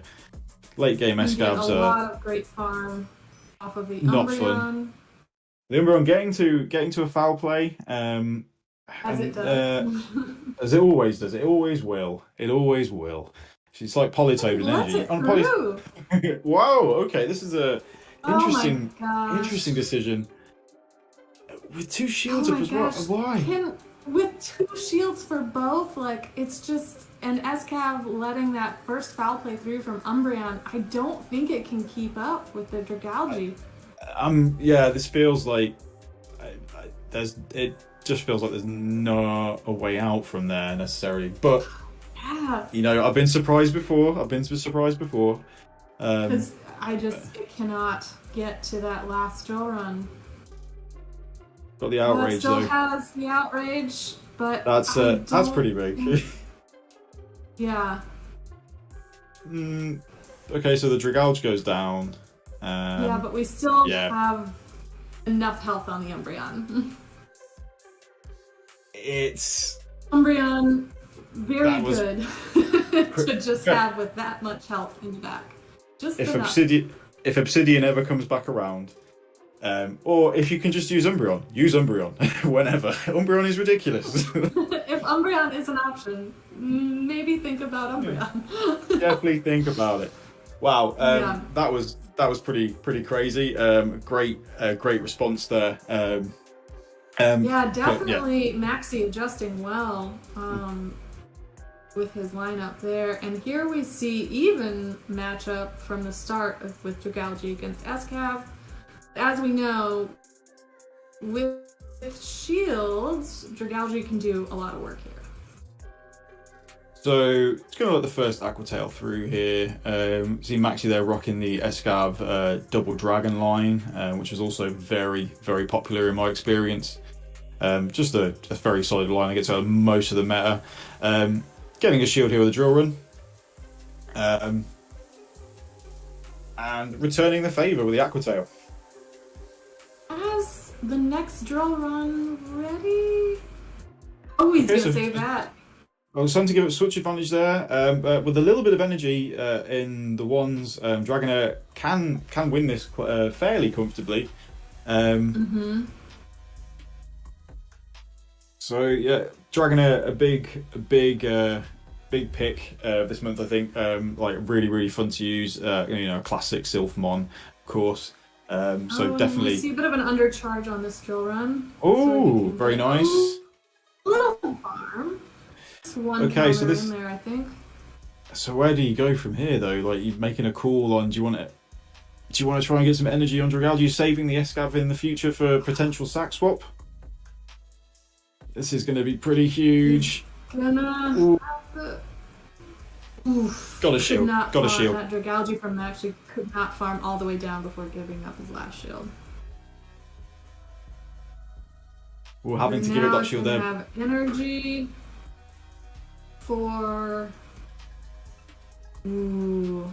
What do you do? What do you do in this situation? With the shield Oh, up, I think so you're what? fairly. Yeah. Oh, what a catch! Oh! Beautiful Oh. catch from Panic right there. That Letting is his own Dragalge go. Absolute filth. Oh, and My- he still has a shield too, and he just decided to do that. Wow. Panic, you Sableye gonna get absolute a ton monster. beast. And he's no shielding. He's no shielding the Aquatail healer. Oh my gosh. Can somebody please nerf Panic? Nerf Panic. Unreal. Absolutely unreal. Oh my gosh. Not and undercharging here even Oh. the Well played. My goodness. Oh, that was absolutely insane. Corner antic, because we need to have a word about this guy. First of all, nerf Hydro Cannon a second time. Second of all, nerf Panic, please. But yeah, fantastic set of battles. GG's Panic. What a performance. Yeah. So well played. I mean, from both sides too. Maxi adjusting so well that second match to manage his own energy and swaps. And unfortunately, yeah, Panic just had a lot of play with his team that last one. Coming in, managing his energy well, and saving those shields. Again, said it before, best players in the world. It doesn't get much better than this. Just sit back and enjoy, folks. Exactly. It's just incredible. Yeah, so I guess the takeaway from this is nerf Panic. Okay, so Let's get it trending. Let's get it trending. Hashtag. My captain? No nerf. Hashtag nerf Panic. No. Please, I know you haven't released any move updates for this season. Please just nerf Panic. That's the mon we need to nerf this season. Okay, so forward from our sponsors. If you're looking for an online tool for hosting or joining raids, consider checking out Pogo Raiders. They have been optimizing a fully custom raiding organization tool for over a year, so they have a quite effective bot for it. With over 3,000 raids a day and over 150,000 members, you must try their free raiding tool. So it doesn't even cost any money. You can just join their Discord server and participate in raids all over the world. And beyond the custom raiding tool, Pogo Raiders also is a community of dedicated Pokemon Go players who monthly PvP tournament with cash prizes. You can find help from some of the best players in the world, along with access to infographics and information about everything upcoming in Pokemon Go. So they also post all the news and such, and you can check them out at pogoraiders.gg or on their Discord at discord.gg/pogoraiders. So, Awesome. Small disclaimer, set 9 between Bray and Holmesy is entirely missing. We don't have either person's footage. The score was 2-1 in favor of Bray Flames there.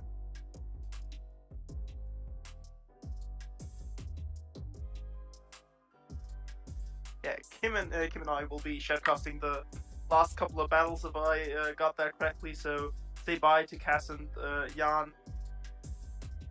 Thank you guys for coming on. Thank you very much for the shoutcast for these last 3 sets. Absolutely. And don't worry, Wonderful the ones that we Take it away, missed. guys. No, I was saying, no worries for the ones that we missed, but I heard that there was an Umbreon mirror in every game, so we just decided to spare you. Alright, we're gonna see Jarunja versus Holmesley, and a teammate of mine here. Wait, is this the same team twice? Yeah, I think this is a 100% mirror match, actually. Oh my gosh. Without Fortress on either side, which I'm quite happy about. Not a big fan of that thing. But I do like my Escaf, my Sableye. I actually like Galvier a lot, except for if it gets on Dragalge. Other than that, Galvier, really good versus everybody else. Also quite okay against it because it's so spammy. Mm-hmm. Politoad? Yeah. Oh, yeah. It's kind of ridiculous how literally the water type is the second biggest threat to the electric bug. Right? It kind of is. It's just so spammy. It's so ridiculous. Good thing that thing got nerfed. Okay, let's get to the battle to see who gets the job over the mirror match. SCAT kind of looking as safe as ever, but... We'll save to Umbreon. Alright. Holmesley's enjoying this. Also, we only have Guru's POV, we don't have Holmesley's recording, unfortunately. Okay, let's see. Holmesley throwing a charge move first. This is just the most annoying. You just have to shield this. Okay, yeah. Alright, shield. Gotta respect the nuke, especially with how much energy he has built up at this point. But let's see if Holmesley also calls that big nuke.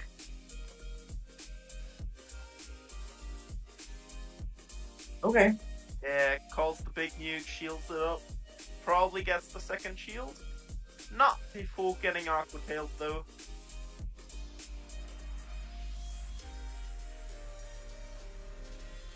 So we do see the Aqua Tail come through. Polito, as bulky as it is, easily tanks it though. Is able to throw that quite confidently. Earthquake gets the shield. Okay, gets the doubler, yeah. Yeah, Gymbreakers electing to go for switch advantage over shield advantage, which is probably the correct play with S-Cavalier in the back against that opposing Umbrian. Especially with how much energy his Dragalge has, he will very likely still reach an outrage. Oh, I was wondering if he might have that in the back. Yeah, I thought he might have that in the back. He just wanted to preserve it. This is kind of scary though. Like he doesn't have. There's no Umbreon to absorb stuff. It's gonna be interesting. Okay, good counting by Holmesy. Very correctly called the Aqua Tail here, and it's most likely Sableye coming in to dodge that Umbreon, obviously, and have that Escavalier paired against it.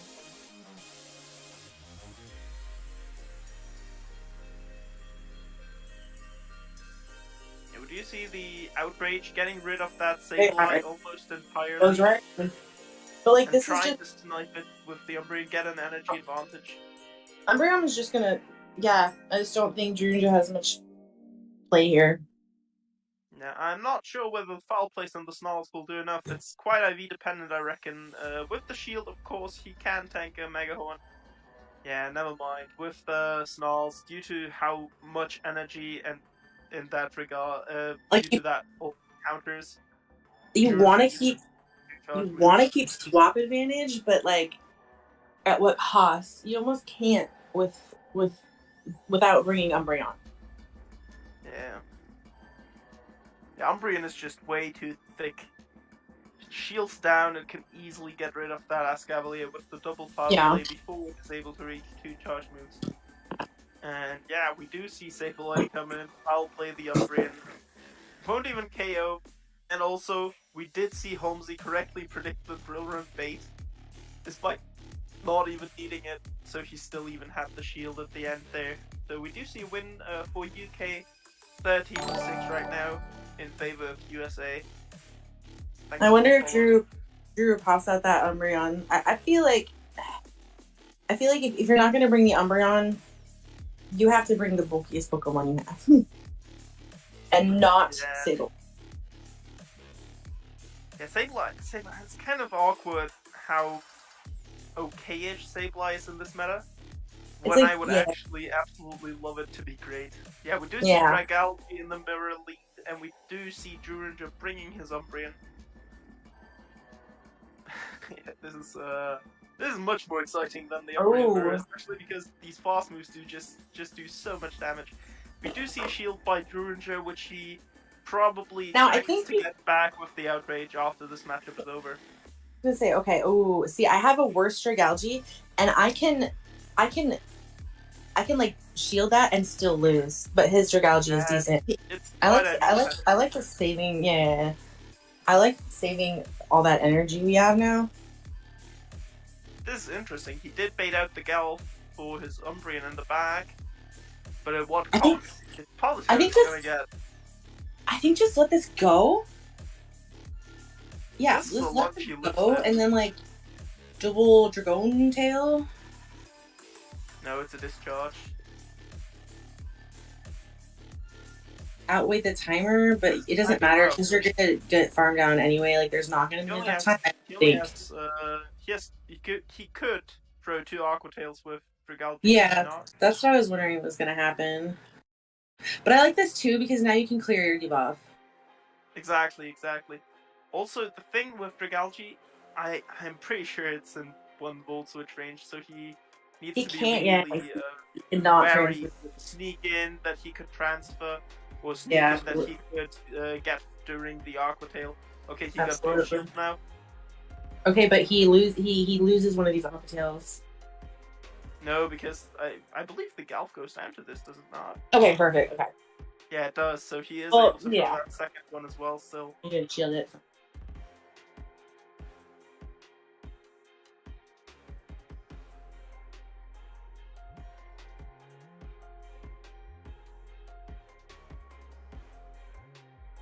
This Politoed is too thick.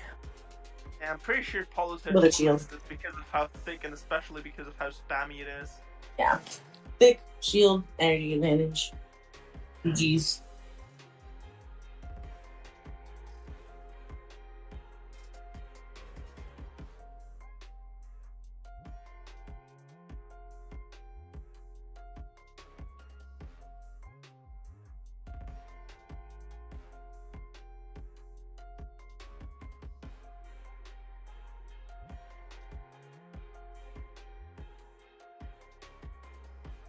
Yeah, this is not too exciting. Too spammy, just too spammy. Oh yeah. Pokemon. So my Getting ready to- Warzone is almost downloaded though, so we got that going for us.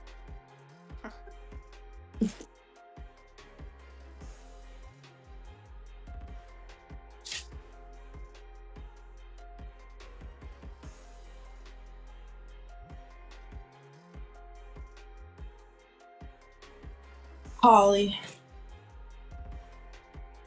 Why you gotta do it? Alright. I mean, he did bring the Umbreon. I'm wondering. Yeah, I mean, it's just like, try it again. I don't know what you can say against a mirror team like this. I like the Dragouni. It's really just knowing your own weaknesses and then essentially predicting what is going to happen, what either of them is going to run.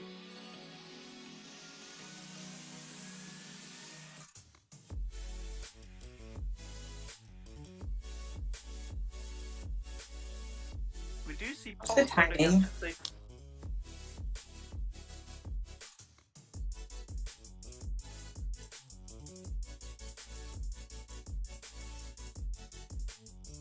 Alright. We're gonna give it a shield. I'm wondering if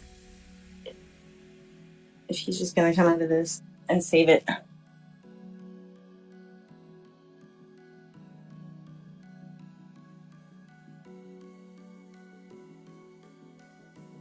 Sorry that we aren't excitingly shoutcasting, but yeah, Politoed against Sableye. Politoed much spammier, of course, with the 8-turn pace against the 10-turn pace from Sableye. Is able to farm up to 2 Wither Balls. Quite risky. A lot of work. HP. Yeah. Yeah, able to get rid of the Sableye in time. Has another Weather Ball stored. Should throw it immediately though, I think. Oh, yeah, I think you have to throw there because there's not really anything. Only like essentially Umbreon Umbreon would not fast move you down first. Yeah, you want to throw to everything else. Because it is a 4-turn fast move. Yeah, I don't know if he would have reached the Earthquake though. I'm not sure how far he was away, but yeah, basically throw it at anything except for Umbreon. Yeah, Dragalge with the shield advantage as well as the energy advantage should be able to put quite the dent into that Escavalier. Oh! That's Oh! not a It's the dent. outtake instead of the Aqua Tail! Oh my god. Oh, we're gonna see a lunge. Panic swap! I would have lunged. Okay, well, it would have been the wrong move. He should have probably lunged to farm down to then be able. Yeah, because then you have to shield. Because Dragalge is such a wall to the Gal. Yeah, like you. He doesn't have too much energy, unfortunately. I needed more farm. And almost full HP Dragalge. It's just yeah. Just amazingly played by Holmesy here. Yeah, I think not able to capitalize. Did we see either of these players use Dragalge, Umbreon, Politoed? Because I think that's the team I would use against the Miro. Honestly, I do not know. But we do see Escavalier not even having enough energy to get to another charge move. Just gets Dragon Tail down here. Alright, UK trying to put a dent back and inching their way back. Will they be able? We do have quite a few matches left.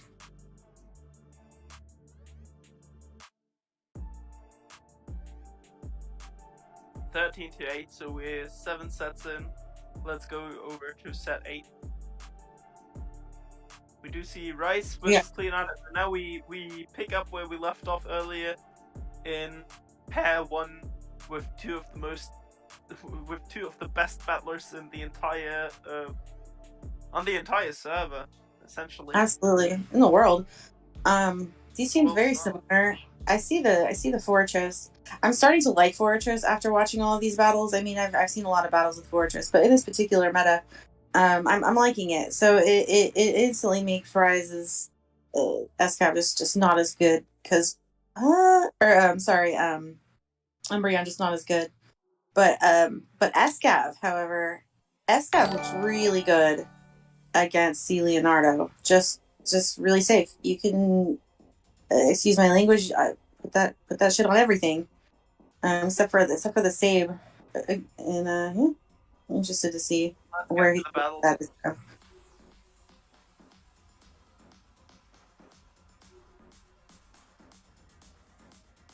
Oh, all right. So, I almost did put away my groceries. Maybe I should you. Yeah, so Kim, what do we do about your pineapple on pizza addiction? Oh, no, see, it's just okay. So I started to say you like mushrooms on pizza. Now I've gone my entire life hating mushrooms, except for like in the past 2 years I've discovered that mushrooms on pizza are delicious. And I'm not like a big pineapple person either. They're really good on pizza, like they go. I don't know, they just go, and I don't like them on anything else. But I do like a good mushroom sauce, if I'm honest. Like mushroom sauce. No, I don't think I've ever really had a good mushroom sauce. Sauce with a steak or something, or with fries, dude. That sounds like, pretty good. It kind of reminds me of like a stroganoff. Kim, you have to come to Germany. We have that literally everywhere. I want to come. I will come. Amazing. All right, I'll be at Dortmund. Great. Whenever they gotta have like another Go Fest there. Yeah, someday. Maybe. 2025. Yeah, I gotta meet you and EJ and like Yanni if he's there, and Felix. So many. True. But yeah, like I said, mushrooms are absolutely amazing on pizza. Obviously, like. Now I like them with like a white sauce. With like white sauce is also really good. Yeah. And sausage or beef or something, or like artichokes. Oh gosh. Oh. Stop! You're making me hungry. I know, I have to stop. All right, so Umbreon versus Umbreon. Oh my gosh, it's almost over. Okay, so wait. It is almost over. This is not gonna KO. Snipe? No, he's gonna. Okay, I like that. Now we have to shield later, but like so does the other one. Okay, let's see. I was like, who's on which side? Okay, Rise. Rise has a so trying to bait.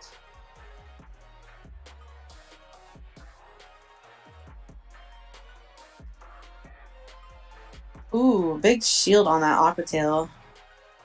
If he no shields this, that's such a okay. All right, now we're back to even. Kind of. I was gonna say you'd be such a good. Okay, so Marley you see the big move. Nope, also shielded. Now I think we just farmed down. Right? No. God, he's too I think we literally can't. We like literally can't. It's so sad. It would reach the next earthquake, unfortunately. It would. Gosh. I mean, I like getting a little bit more health off of it. Able to throw the weather ball at least. One for the road. Oh, and he catches Oh, unable to farm down before the outrage. Let's see if he counted correctly. No. Okay. Yeah. All right. But like, still, that was a really valuable shield. He also caught an extra Dragon Tail too. Oh, he does get Dark Pulse. Unfortunately, also denied, which makes this quite scary. Oh yeah, perfect. Plus, I forgot. Yeah, he's definitely Weather Ball plus much up range. He has to throw the Aqua Tail. Okay, Rice deciding to completely farm down this Dragalge, Ball Steed.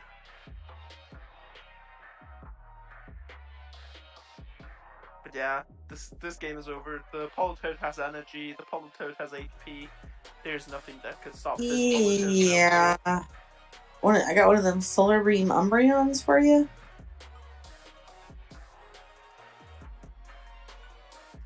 Doesn't even like throw it right away.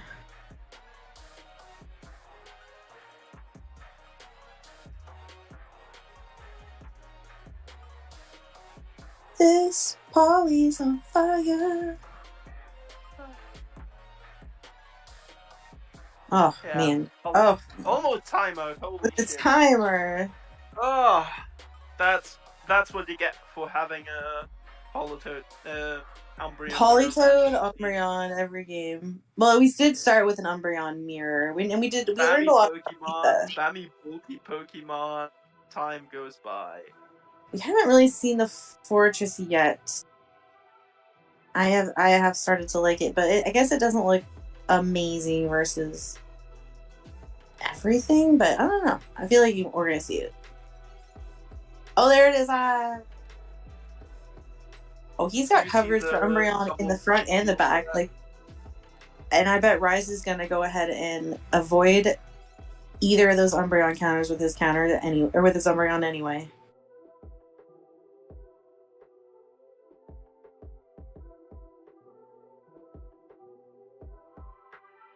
Oh, does swap into Politoad. Earthquake does like 45-50%, I think. I like this. Leaves a lot of energy left on our gal. Doesn't have to shield. Does shoot the shield, but I mean now he's safe to not very shield. interesting shield decision in my opinion. Yeah, I don't think I would have, but he is now safe to come out with a boatload of energy. He might be debuffed, which could be annoying because we're not like a super high attack mon to start with. Oof. And he is debuffed. And now that means he's gonna have to throw. Yeah. Big debuff.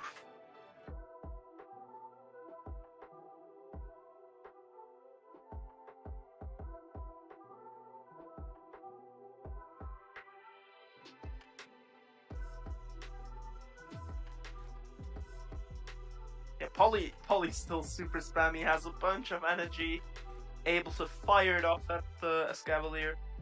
Oh my gosh, she's gonna reach another one too. Debuffed, don't really do all that much. Bryce doesn't have to shield this one, but he is going to have to shield the next one. Or catch it. Leonardo. Yep. Leonardo brought a Escav in the front, Fortress in the back, and he did not find the Umbreon. That is heartbreaking. Yeah, that is quite rough. That is a feels bad moment. But at least he didn't have Sableye in the middle. True. Oh, alright, let's see Umbreon do some Umbreon things. Doesn't care. What's that? Outrage? Psh. Yeah, despite Umbreon being really tanky, the Dragon Tails do add up. They start to add up, especially when like 3 sneak in and you're like, cool. They do be chunking.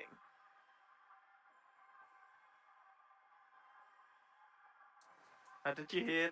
I had to fix sneak-ins, then the update was forced, and now everything is still shit. What? I honestly, what? It's fine. I don't know. I haven't played yet. I reserve judgment. They forced it, and sneak-ins and denials are still a thing that's inconsistent. Okay, we do see the weather wall come in. You can easily tank this. Let's go. You can just okay. Oh, shields. Oh, what's the guy? I think he might have. I think he needed the shield. Yeah, I think so too. Because, Okay. This is gonna depends on his Ascaf's energy, if we're honest. Yeah. Gets the drill run in time, then everything's fine. Yeah, okay, he's going to. Does get there in time.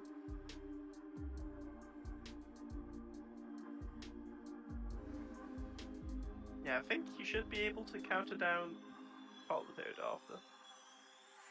Yeah, definitely. Quite close, but still. Oof. Leonardo able to get on top there.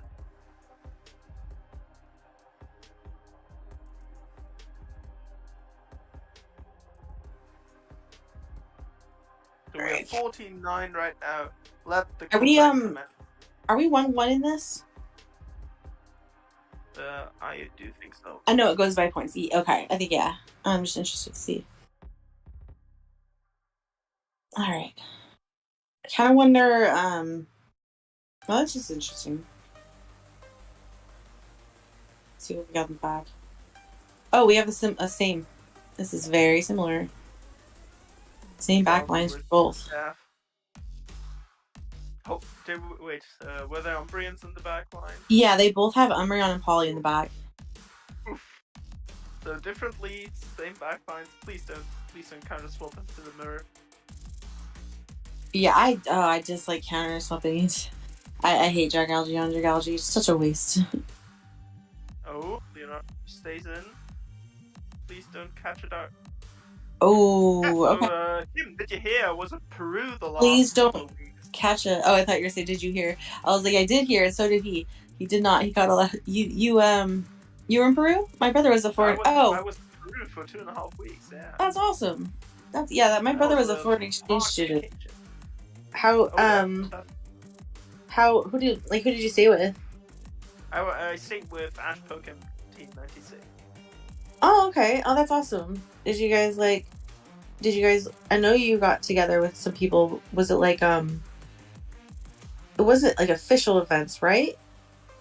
But you guys kind of I just went over for vacation.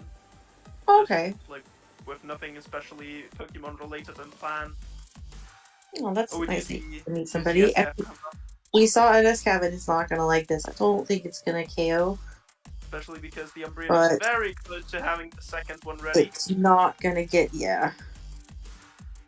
Might be able to snarl down as well if he shields the Drill Run / Mega Horn that is incoming from that He okay, never mind. He swaps out. I mean, he's gonna shield this regardless. I think he's gonna let this go. Nope. Oh. Okay. Like I thought that looked like a then. I thought that looked like kind of nice. Umbreon could have shielded that. Yeah. The problem now is he has Polito with that shield advantage. He has Umbreon with still a lot of energy. Should be able to reach another Dark Pulse as well. Yeah, he's just gonna Dark Pulse. It's over for this. Oh, I'm wrong. Incorrect. I don't think he shields this. Yeah, just let it go. Has to do that. Might force the Polito to throw energy at it. Nope, throws before he has the outgrade ready. Well, now he can just safely so just try to put some pressure onto that Politoed here. Oh, the mirror match, both are running out quick. Leonardo can easily tank one. The problem is Rice has a shield left. Yeah, I can't hit too. I don't think there's any amount of like sneaking that can help fix this right now. If he does get the bait, I think he might win this. Maybe? Oh. This will be super close. Yes, so now it is. Nope.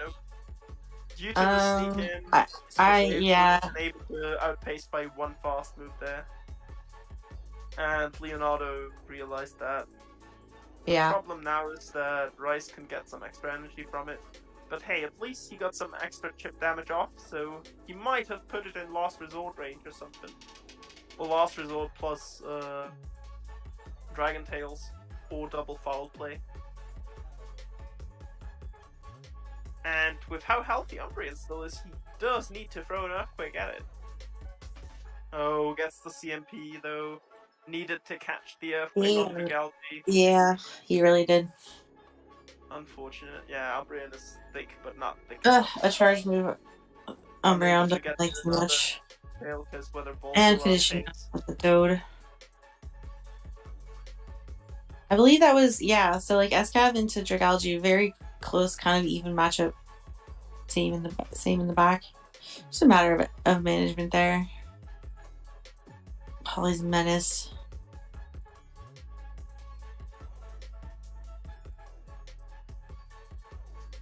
How do you think they'll adapt to the last game here?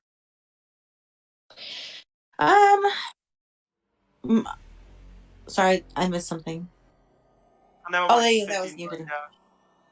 It's the why. So it's because of the it's because it's like the overall scores instead of the individuals. I'm lose too track. tired at this point, but let's see. We have one more set to go, and then we'll give back to Kaz and Jan.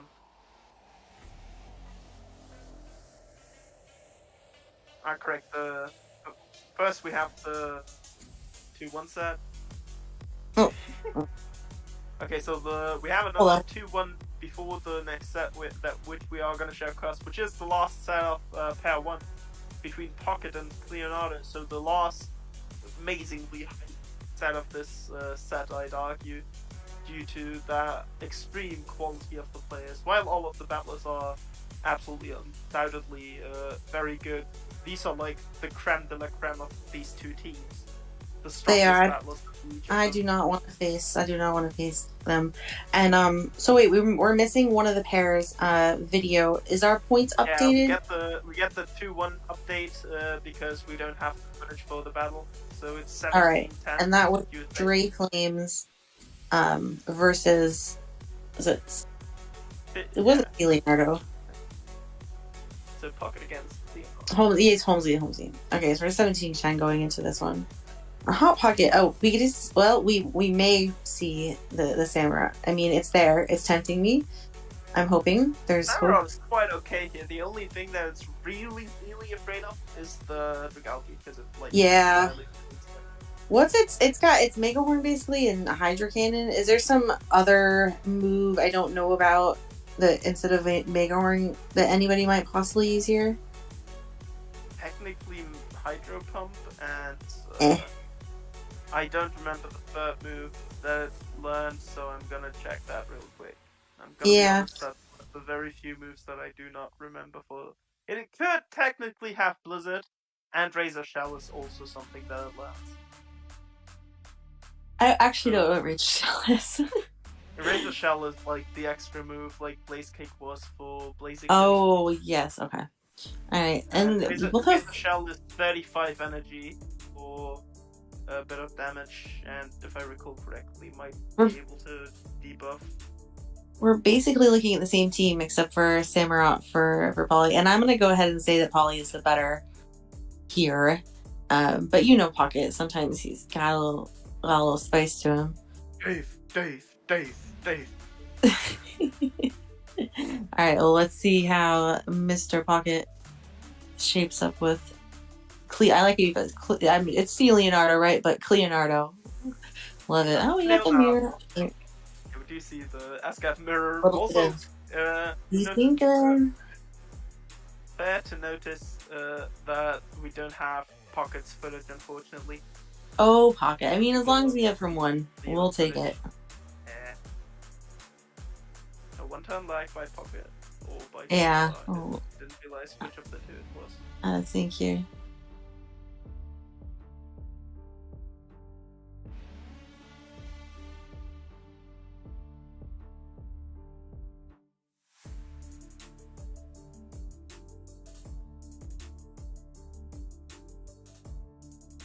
Decides to no shield, give up switch, go into algae, and Leonardo counters with the Politoad. I mean, I like that our energy goes somewhere more easily, but kind of that Dragalge is kind of a pain in the ass later. Our energy absolutely goes stonks. With Mudshot, it just skyrockets so fast.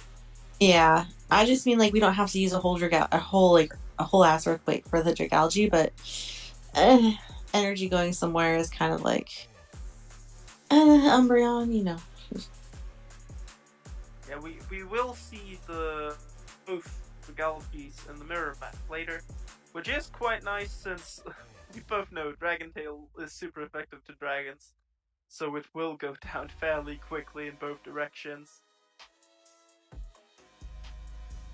Oh, Umbreon actually able to throw another foul play before the next Weather Ball comes in. He doesn't. I think he wants to just preserve some health because he's not going to be able to give away a shield. He's got to save it for the outrage.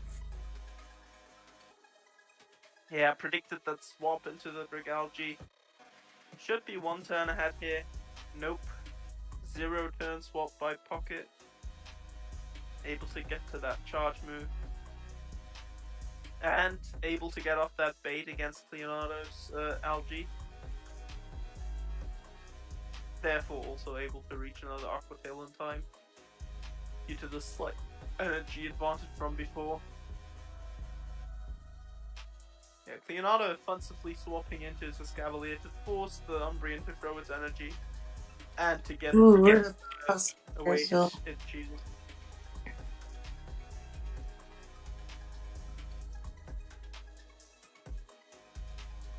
Oh, off-turn CMP. That is rough. Not even a chance to farm some extra energy here. And now Dragalge should just be, yeah. And gets another. Charge one more snarl. But yeah, it should be an Aqua Tail ready now. Yeah, this is gonna be close to not KOing though. It doesn't KO. Range after. Oof, okay, alright, that was ridiculous. That was a game. It was indeed. So hot pocket going to lukewarm. Oh yeah. Let's see if he can get back to hot with the next two matches. UK's clawing. They are not out of it. Well, they're not. They're not going to be out. Samurott in action. I think it's just gonna sit there teasing me all day like the pseudo-wudo. Oh, there we go! Thanks, Margaret. You jinxed it! What a homie. But it's in the worst possible matchup. Yeah, like, this is not... Yeah. And it's in the one matchup it really hates. Yeah, this is really the only thing on the team that it's, like, really doesn't want to see. I like it. Getting outraged and then probably going into the fortress, preserving the Dragalge for that Samurott in the bag. Because RPS got a RPS. Yeah, bug bite. We got a bug bite. Bug bite. Who are the other thing, right? Umbrian. Yeah, take 3? I don't think so. Actually paying I guess you can, just maybe not with the snarls. Maybe you actually can. Snarls don't do quite enough, and Fortress isn't too squishy, fortunately enough. So at least it has some merits. I remember using it before GVL, before Self. It was so fun. I like this. Don't want to give up a shield. Correctly timing Nice counting. Before it reaches another foul play.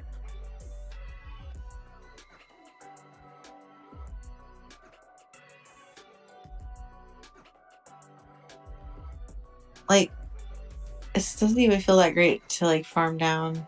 Is he able to reach the earthquake? Ooh. Oh, perfect timing by Pocket. Yeah. Exactly on CMP. Gotta love it.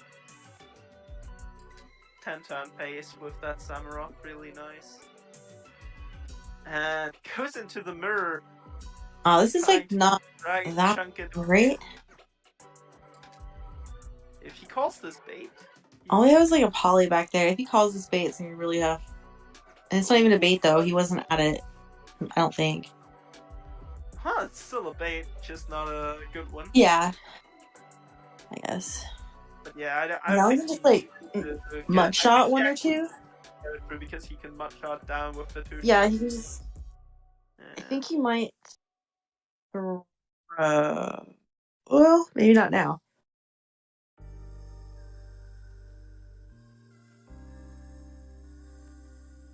Yeah, there's a lot of Dragon Tail damage. Better get rid of it.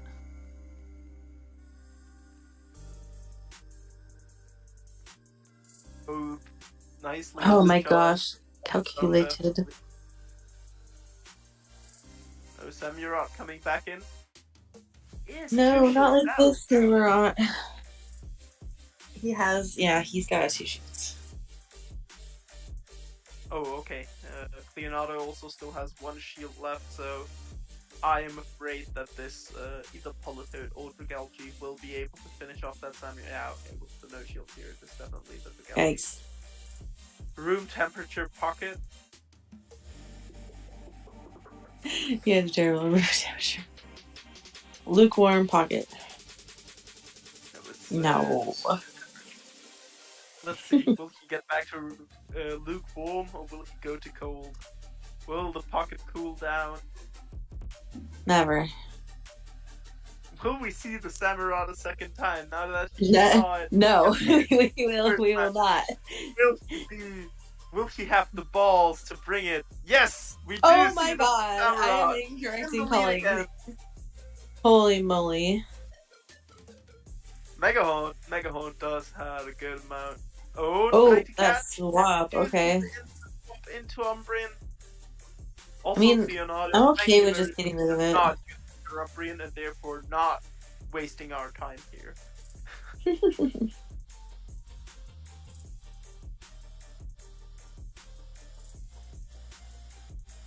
Oh, one turn life by Pocket. We do see the big outrage. Will he shield the nuke?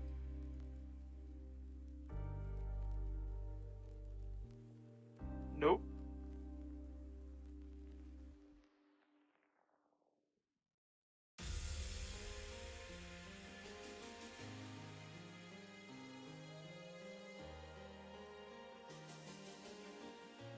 Oh man.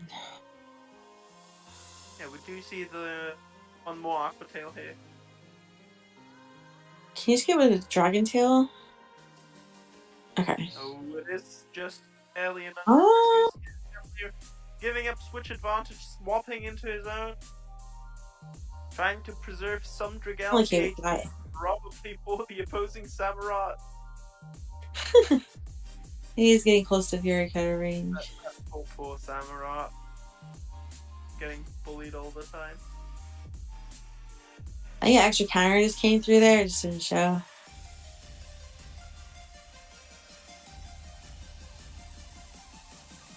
Did. Yeah. Suscat was putting in a lot. There we go. Yeah, this should be in one with a ball range, I'm pretty sure. Yeah. It's like, it needs like another, like, shot after, but basically. Throws the earthquake at the Samurott, gets shielded though. Correct bait, the correct Like, call. this non-stab, like, earthquake is just not gonna do very much to it either. Oh, also called the Mega Horn, both shielding the nuke. Samurott should outpace, I'm afraid. And we do see the catch. Holy, that Dragalge is like Dang. he has absolutely used this gun now. That's why he's gonna roll the juniors or whatever he's in. He might be too old for that now. I gotta stay out of them. Stay in my boomer leagues. Boomer.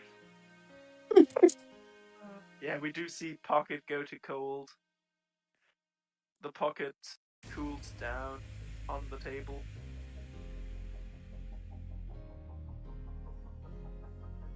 So yeah, 3-0 by Leonardo, number 3 on the leaderboard. Quite exciting matches there. Not like dominating. Those were still very exciting and oh yeah, no, those were amazing games. And it makes it a little bit more interesting. How many games do we have left? How many do we have left? Oh, we have at most, we're at 30 matches right now, so we have at most 18 more battles. Okay. Alright, so, alright. Things are getting exciting. Exactly, yeah. So, this was it with us for now at least, and we'll get back to Kaz and Jan Solo for the next 3 sets.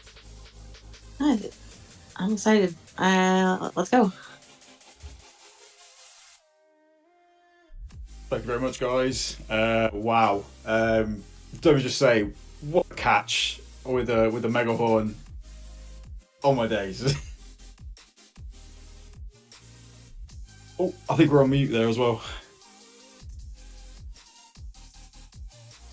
Sorry about that. It's all good. Very, very professional, you can tell. What an amazing catch, though. You're absolutely right. It feels so good when you manage to get that just right.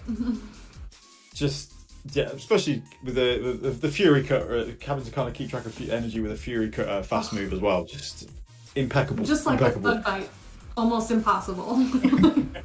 So well played there. So, but some excellent games all around. Just like UK bringing it back to within 4. Still all to play for, really. It's never over till it's over, as we always say. They have managed to claw their way along, which is incredible. And obviously the matches have demonstrated exactly that. So, we do have a little bit of bad news.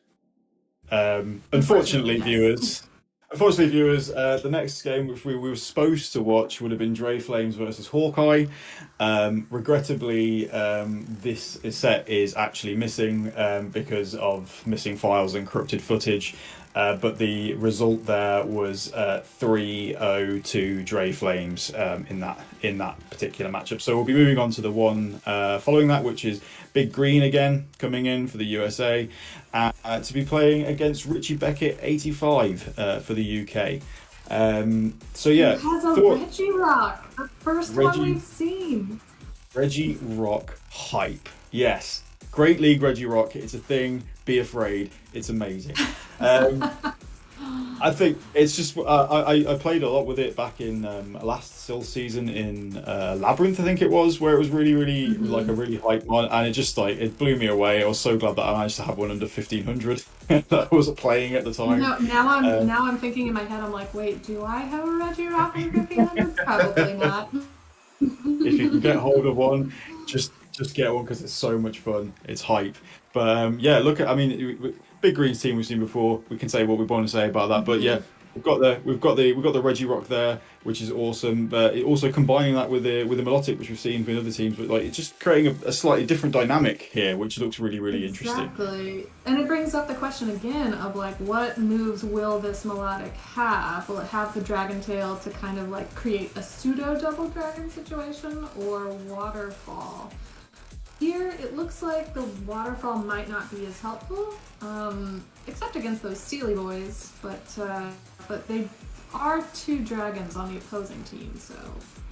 Yeah, I think Dragon Tail is just the way to go here, with just so many double dragon lines floating around. I think just the threat of the neutral serfs is probably enough there, but you know, there's going to be people out there who will run Waterfall, I imagine, or have done, seeing as we're approaching the end of Obsidian now.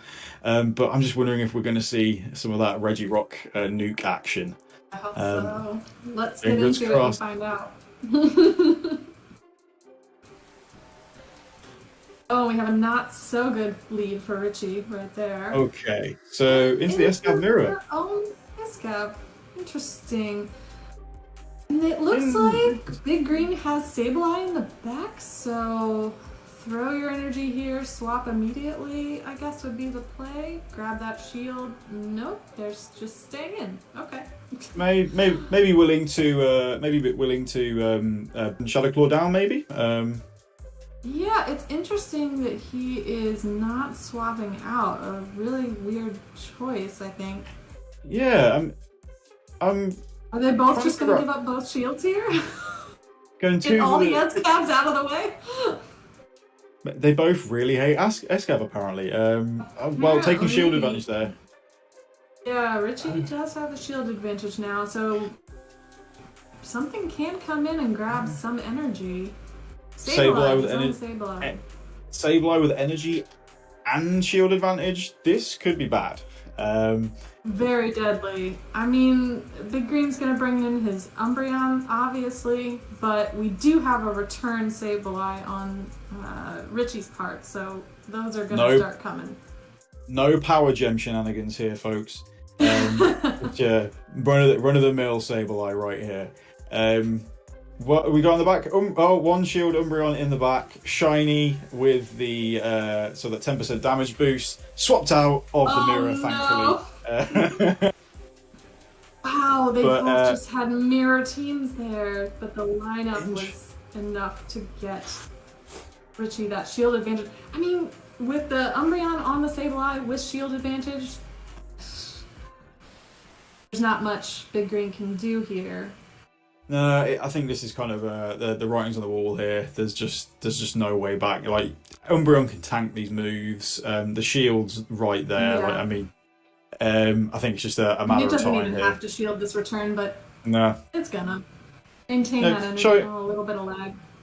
Showing respect to the opponent there, respecting the return. Just not trying to flex too hard in game one. Not yet. Not yet. Not yet. So here come the. Now we have Umbreon with a bunch of last resorts. Oh, this could. We know. Oh.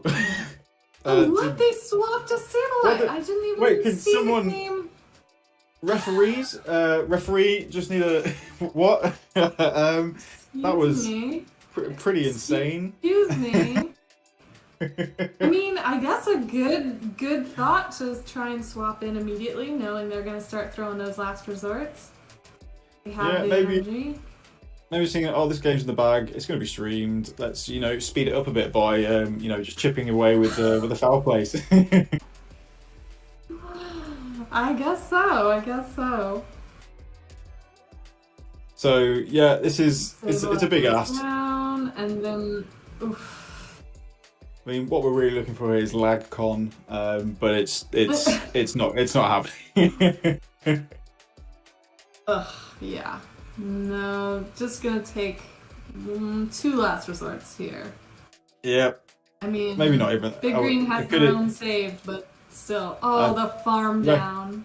Recognizing what's happening here. No way out. Big Green just saying, that's it. This is over. There's no point in me throwing the energy here. Let's get this over and we're moving on to games 2. So well played, Richie. Really interesting there, just having like a complete mirror team and just. Yeah, but the alignment was all off on Big Green's part. I think that kind of put him at a disadvantage from the beginning. Especially going down with the shield advantage as well. I think committing that second shield early on was just game changing there. Yeah, it was really interesting not seeing the swap out, just accepting the mirror when you have a Sableye in the back. Very interesting choice on Big Green's part. I wonder how he'll adjust. Oh, and here we just cut straight. Here we go again. Why have a swap next time? Let's just get straight into the SCAL mirror. Let's play out the game. Jump right into that mirror. Let's just have some fun. I had so much fun with it last time. Let's do it again. What are we? So we're going with a shield and drill run. Feels like it's just going to be an exchange. Feels very similar to last time, to be honest. Yeah, and we do see that Big Green has brought back the exact same back line, the Umbreon and Sableye, but Richie lets his SCAV go down and takes the shield advantage. Interesting. So big Mega Horn coming in here. Are we going to call it, or are we just going to? I feel like he should shield this. He has the shield advantage. Yeah. Just shield once, farm down, and have a ton of energy. Is he going to get there? Yeah. Oh, so close. Brutal, and that's this game is brutal sometimes. Now this Sableye, and now this Sableye has just a bunch of energy. Interesting to come in with your own Sableye. Just gonna keep the mirror fun going. Don't be Umbreon in the back. Please don't be Umbreon in the back. Oh my gosh. Oh no. Now you've cursed us. Yeah, you've cursed us to this. I will. No! No! I feel like this is a real bonding exercise for all of us to just work our way through these Umbreon matchups together. Really just let out some feelings on pizza and I'm so sorry, chat.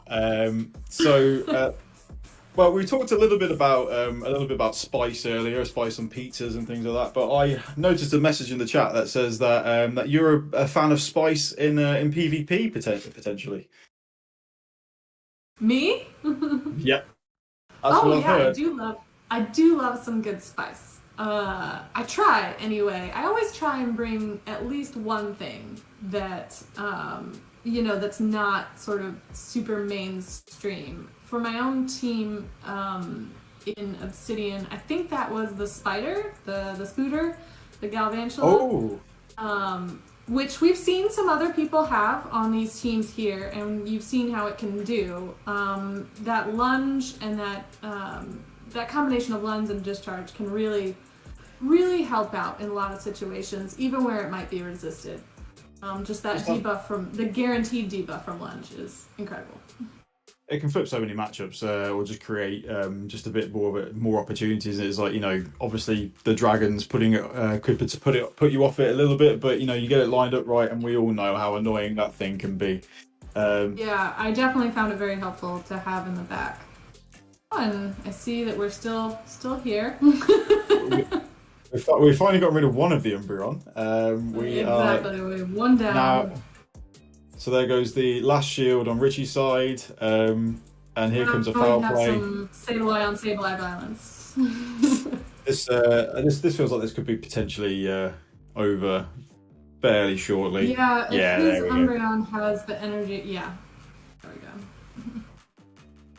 I mean, wow.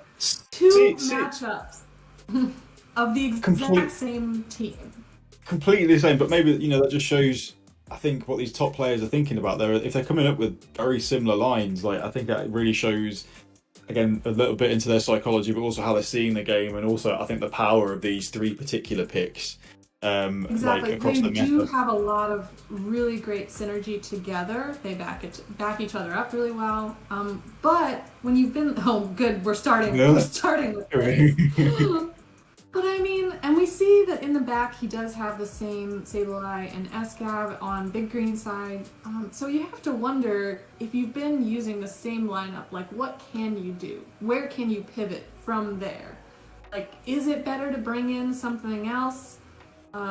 Or just kind of switch it up like Big Green has here? Yeah, it's always one of those really tough calls in these best of three. Well, I'd say best of three, when you've got these three game matches. Like, especially if you go 1-1, like, where do you choose to go in terms of do you just want to kind of play it safe and just stick with that same three? Do you want to mix it up? Are you making a hard read? It's one of the worst things, like playing in Silph competitions, and you're like, oh, how can I do something different but not put myself in jeopardy, kind of thing.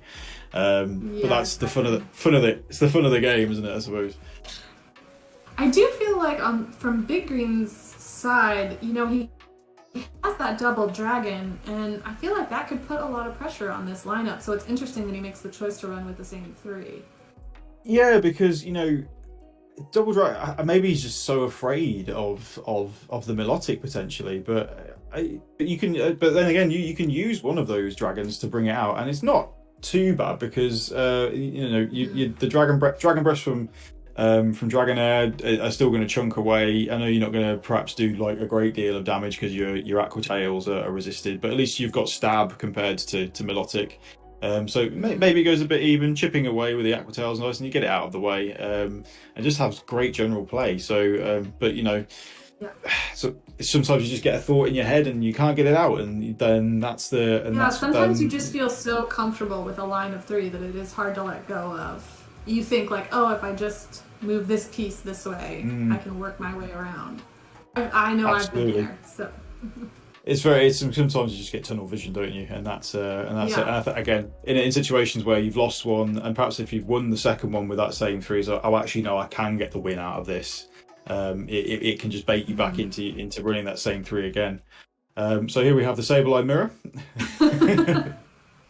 Mirrors on mirrors on mirrors.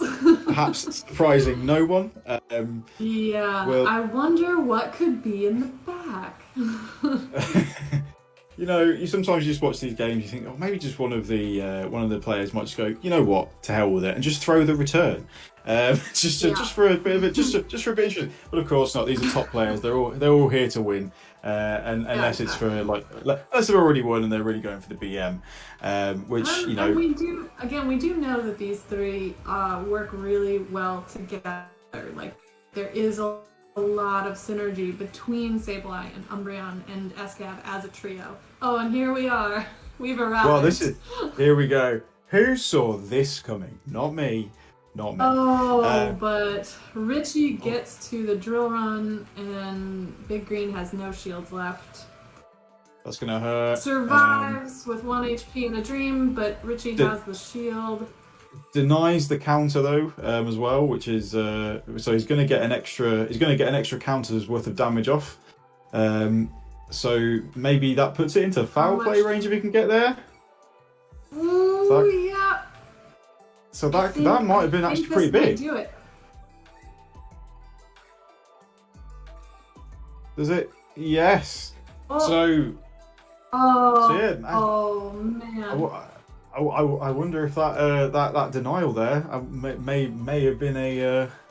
I mean, that had to have been it, because I think if that Escab had just a few more points of HP, that foul play might not have been enough. And again, this is another example of just small margins and just incredible play there.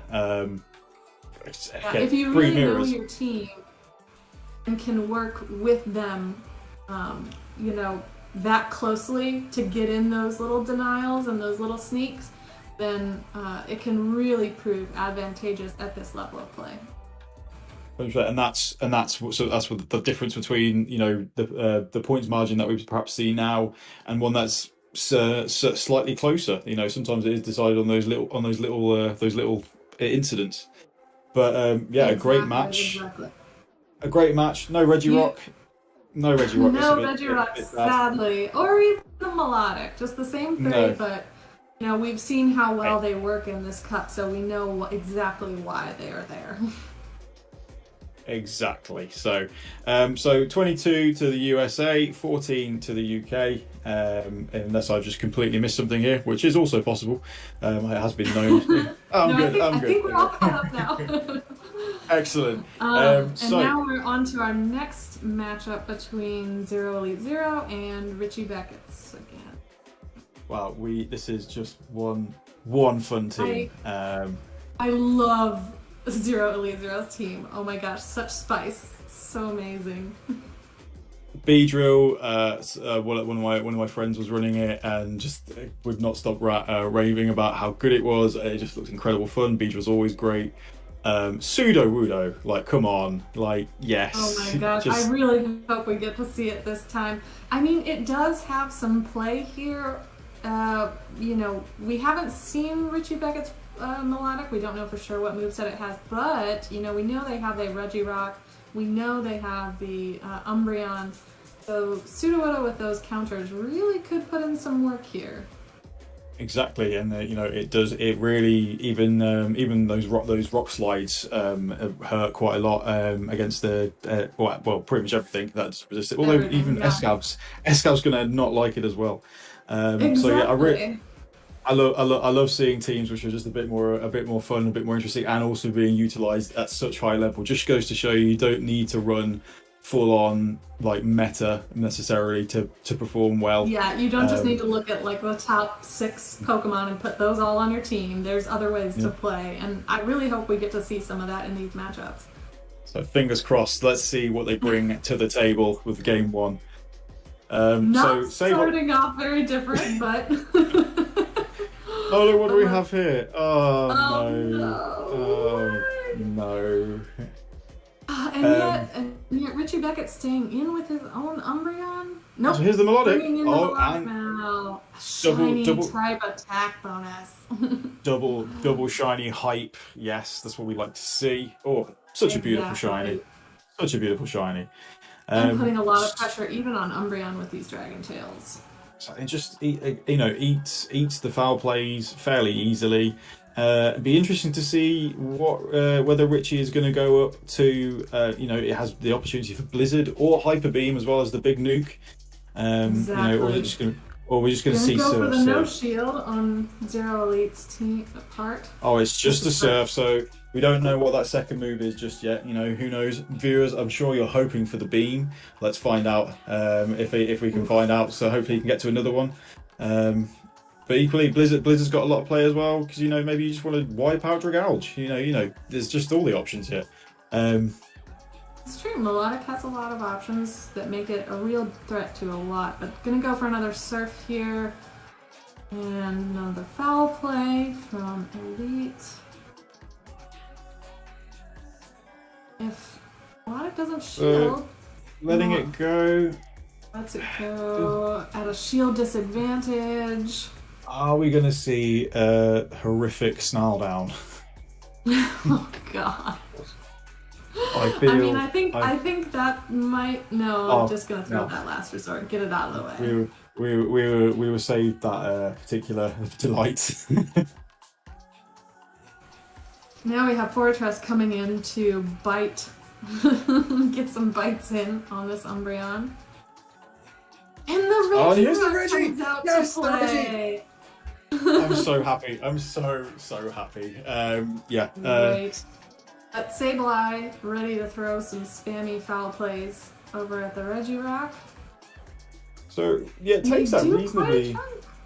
Chunga, you know, I think people don't realise just that Reggie is reasonably tanky, even though rock types tend to be pretty bad. Zap Cannon. What? Shield call. Whoa. What did I just see? This is not a Reggie Steel, folks. This is a Regirock. What on earth? I'm so confused. To throw what I can only presume is going to be another Zap Cannon. Is it? Come on. Yep, there it is. Oh my gosh! Oh, this is incredible. Oh, and there's a swapped Umbreon to catch. Gosh. Oh, wow. I just saw the text pop over the screen. Oh my gosh. Someone call the police. Gosh. Someone call the police. Richie Beckett needs to be arrested. That was disgusting. That was criminal. Wow. What? I've seen it all. Punches from that Regirock when we finally saw it. Incredible. Fastest. Now Fortress getting to that earthquake. I'm dumbfounded. And then be able to. Oh, not quite able to farm down. Wow. What? This has got everything. This is incredible. Oh my gosh, and now incredible. Sableye Oh, is gonna be able to just farm down the Reggie. Oh my god. This is incredible. Oh. Richie Beckett pulled absolutely no punches there, no apologies, just... Oh. Normix, if you're in the chat, can we start awarding points for style, please? Because that was insane. Brilliant. Well, brilliant. Especially after constantly making you think, building all that energy on melodic to think like, oh, could this be a beam? Could this be a blizzard? And then, you know, never, always just throwing the surfs. But then the Reggie comes in and is like, nah. I would have just lost my mind had I been playing Richie at that point. More so than I'm losing my mind right now. But, you know, didn't show the second move either. You know, could be Zap Cannon Focus Blast, could be Zap Cannon Stone Edge. Who can say? Only nukes. But the one hashtag thing that only nukes. Hashtag nerf panic, hashtag only nukes. Only nukes Regirock. So here we go again with the most thrilling match in the world. We've seen this all before. When are we going to get... This is the most exciting part, right? This is what we all wait for, is the Umbreon mirror. We can build up our friendships and... It's back! Reggie is back! Yes! Oh my gosh! So please... We know it's not joking. No, this is you do not mess around with a Regirock. What we're seeing right now, especially getting this Zap. Ooh, and the Stone Edge first this time. Fastest Stone Edge in Great League.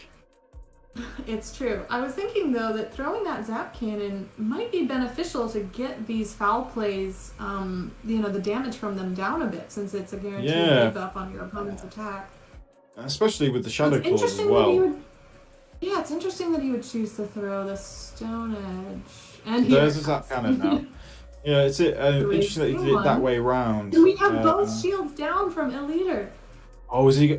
Has to throw there because I think it was just one lock on off of the Stone Edge. So if that's correct, then kudos to counting lock-ons.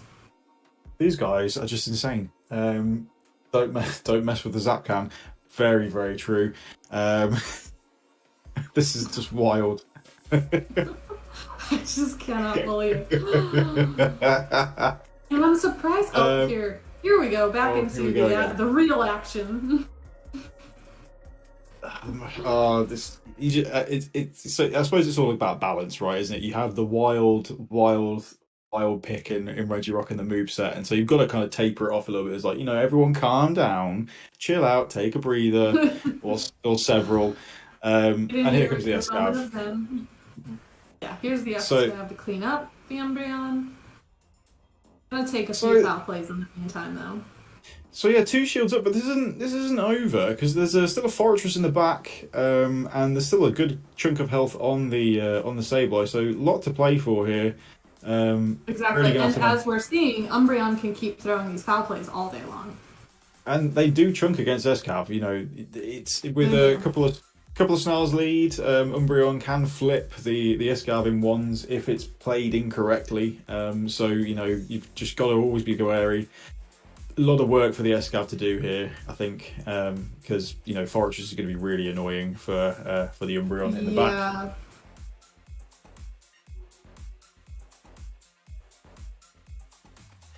So you get the drill run, and even drill run. Oh, you take the drill run on the Fortress, and then immediately swap over to Sableye to take the next one. Wow.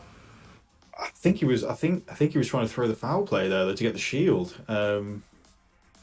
But these bug bites, I mean, he had the energy. Yeah, but the bug bites are now adding up. Interesting that you would throw the mirror shot here, because I don't think they can get to another move in time. Oh, but I guess maybe you want that last shield. Now this drill run's going to be cutting it so close. Yeah. I thought, there's just no way out there, is there? Yeah, no. And snarl down.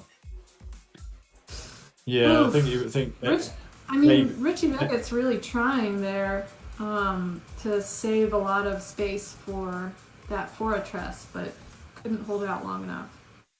Yeah, just a very really, I think trying to get to that double foul play, try and back to back, but I think it would just have to throw it right away just to try and get that shield right, because I think may have been a bit more play with shields down with the Fortress, but. Yeah, bit of a questionable play there, but here we go. Here's the beat. Come out, but it is not gonna like the drill runs from this Escav. This is very neutral, I guess. I suppose because with Poison Jab being a counter clone, now they're going to get to the drill runs at the same time. Can take one, cannot take another one. Oh, but Umbreon comes in. I guess trying to catch a drill run, but gonna be met with some X scissors. Ooh, I mean, but it's super effective and still not just not hitting hard enough. It's just no. What a catch! A beautiful catch, but this matchup can't avoid it. No, it will haunt my dreams forever. If anyone ever wants to see the back of Obsidian, it's because of this. It's because of this one matchup. Oh, gosh. If there's any reason to be happy this month is over for Sylph, it's to say goodbye to Umbreon here. I feel very lucky now that I managed to avoid this so many times somehow. Rarely got stuck in the You have your own Umbreon on your team this month? Yeah, I took a look at the early kind of tournaments, practice tournaments, things. I was like, Umbreon seems like it'd be really good. And then I went down the double dragon route. So most of the time I ended up playing that to try and put the Umbreons off. But obviously, it's a great pick at the end of the day. So perhaps not that surprising that we get this all of the time. It's true. I mean, as we've said before, it's one big role in this meta is to soak up damage. It can throw out foul plays. They're not going to do too much most of the time, but really being able to have a Mon that can just take hits, I think, is really, really important. We see the Reggie come back. Oh, come on. Right, so how are we going to play this one this time? We're going to see the Zap Cannon first, or I really hope it's the Zap Cannon. I think that's the right play to get the attack. Yeah, I like that. Very good there. That way, these next foul plays are not gonna hurt as much. And even if you let your Regirock go, you know that those foul plays aren't going to hurt what comes in next. And taking shield advantage there, just leaning it all on Escav there. It's going to be still pretty tight, I think, this is, though, because, again, Escav's still an uphill battle, and it's going to have to use and shield on some of these foul Escav's still plays. squishy, so those debuffed Shadow Claws are still hurting. Oh, what a catch. What a catch. Move on their Umbreon. Megahorn even. And a Megahorn as well. What a catch. What a catch. Beautiful. Yeah. Guys, you want to know about... you've now cleared the debuff from your Sableye, and it still fabulous. has energy. Oh my god, this Beedrill has so much energy. I forgot how much energy it had. This is... Goodness gracious. Cheese. Unbelievable. Yeah. Seeing the writing on the wall there. Yeah. No way out. Yeah, well played. Zero Elite Zero. Very beautiful plays there. Fabulous display. Absolutely unreal. Just some of the fun, really, probably some of the most fun battles I've seen in Obsidian, just from the team comps alone, man. And the willingness. Seeing something a little bit different with a side of Umbreon mirrors sprinkled in there. But yeah, just to show you can take these kind of slightly off meta picks and you can make them work. And I know exactly. Regirock was ranked at number 1 for a long time. I think it may still be at the finish, but not many people have it. You didn't actually see it all that often, and Zap Cannon is certainly a spicy moveset on that. So yeah, fantastic. Really hits everything hard. I don't think there's anything in this meta that directly resists that move. So it can be a really smart spice pick, as we have seen. Absolutely brilliant. So bringing it to 24-15. So USA are guaranteed to be getting a tiebreaker if UK kind of start to steamroll and build the momentum back, but otherwise they need just one more win to secure it for them to see them through to the finals. And here we have literally mirror teams. Wow. Wow. It had to happen sometime. This is... but I do love seeing that spider. It has a lot of play here. Like, the only real thing that I don't really want to see is Dragouge. And this is, indicative of a lot of teams. Sometimes people just didn't think about Galv and, could really start running riot. So, I really like it here. Even if you're facing the Dragouge, if you can get some lunges off, if you can build some energy and get some lunges off, you might be at more of a better position than you think. Yeah, so you're always coming away with an advantage, I think, is the really nice thing about it. As long as you're understanding that I'm definitely going to lose Galv to Dragouge here, but I'm still going to get value out of it. So I would expect to see it quite a lot here, just because it's such good general play. So the real question is, when you see that your opponent has the exact same team as you, where do you go from there? How do you play against what you know to be your own weaknesses? How do I beat myself? That's a really, really difficult question to answer.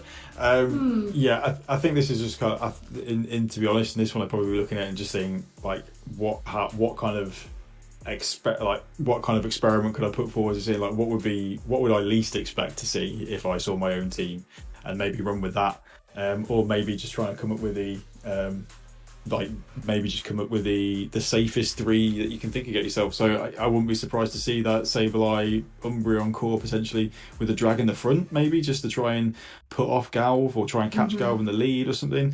I don't know. It's a really difficult call. Well, let's find out how they adjust. That's not well anticipated. Not so good matchup there in the beginning. So instantly into Politoed here. Politoed always has energy. Interesting. Yeah, Politoed never runs out of energy, ever. When you think it doesn't have a move, it has a move. Exactly. And met with the Sableye swap from Darunda. Just spamming moves out left, right, and center. Spam on spam. It's interesting that we went from a relatively straightforward matchup into a fairly fairly neutral matchup. I mean, ooh, Polly gonna go straight for the earthquake. Get the Sableye out of there. I like this. I like this a lot. Yes, landing the E. Beautiful. Absolute madness and getting to the weather ball. Polly OP is showing why it's probably the premier water in this meta. Absolutely fantastic. Exactly. Yeah. Brilliant. Beautiful. I mean, Escav gets a little bit of energy. Oh, and Dragalge comes in. Oh, it is.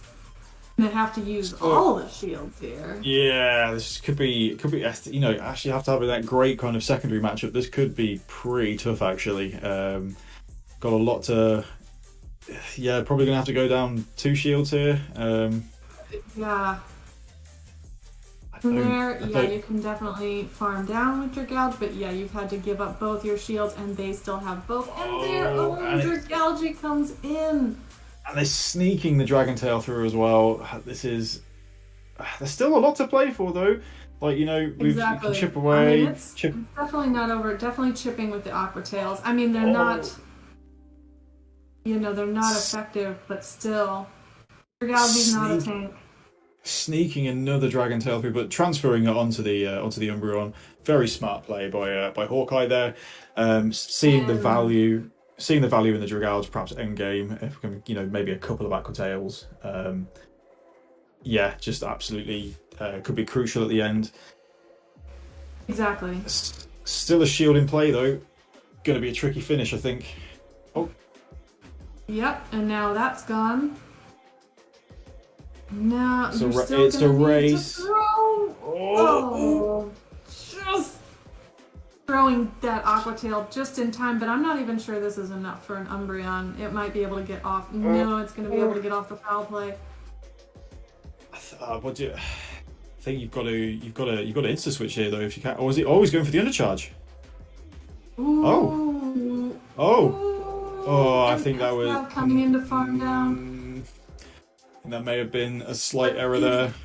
Not to the drill run. And the one Dragon Tail is enough to do it. Oh my gosh. So Hawkeye is actually my faction's teammate, and this is where I would say #calculated potentially. Keeping us on the edge of our seats. What a finish there. Yeah, great. Really interesting team comp actually. I thought we might see the Galv, but we didn't. Polly coming to the rescue there quite a lot, I think, with that big earthquake. Yeah, the earthquake landing made a huge difference. And here we have the Dragalge on Sableye to start, and showing how they're both kind of adjusting. We do see on Jirunja's side, we do see the Galv in the back. Yes. So recognizing the power of it there. Yeah, exactly. It has a lot of potential, even as a late snipe here, maybe? No, they're just going to go straight for Aqua Tails, get this Sableye out. And they're gonna let the Sableye go. Okay, so just choosing to lose that lead matchup there, going into the mirror. Okay. Fun mirror. At least this mirror you can actually get over and done with fairly quickly. Yeah, exactly. I mean, there's no point in a lot of baiting here. Both still have both their shields, so they're just gonna be throwing earthquakes all day. Yeah, absolutely. I think it's kind of similar, I guess, in the way that a lot of people will probably play Walrein nowadays, and you just play out the zeros, just get it out of the way and get it done with. Like why beat around the bush? Yeah.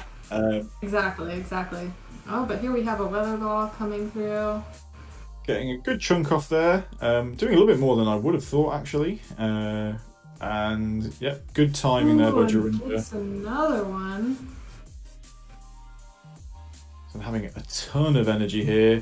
Ivy's matter though. Switching out.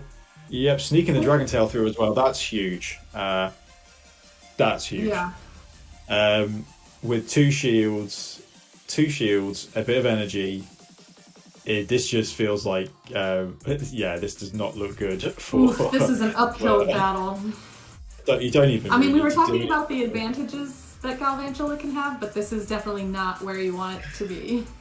This is you just shield everything out of respect, I think, here, to be honest. You resist everything anyway. This doesn't look good. I mean, writing's on the wall here, perhaps. But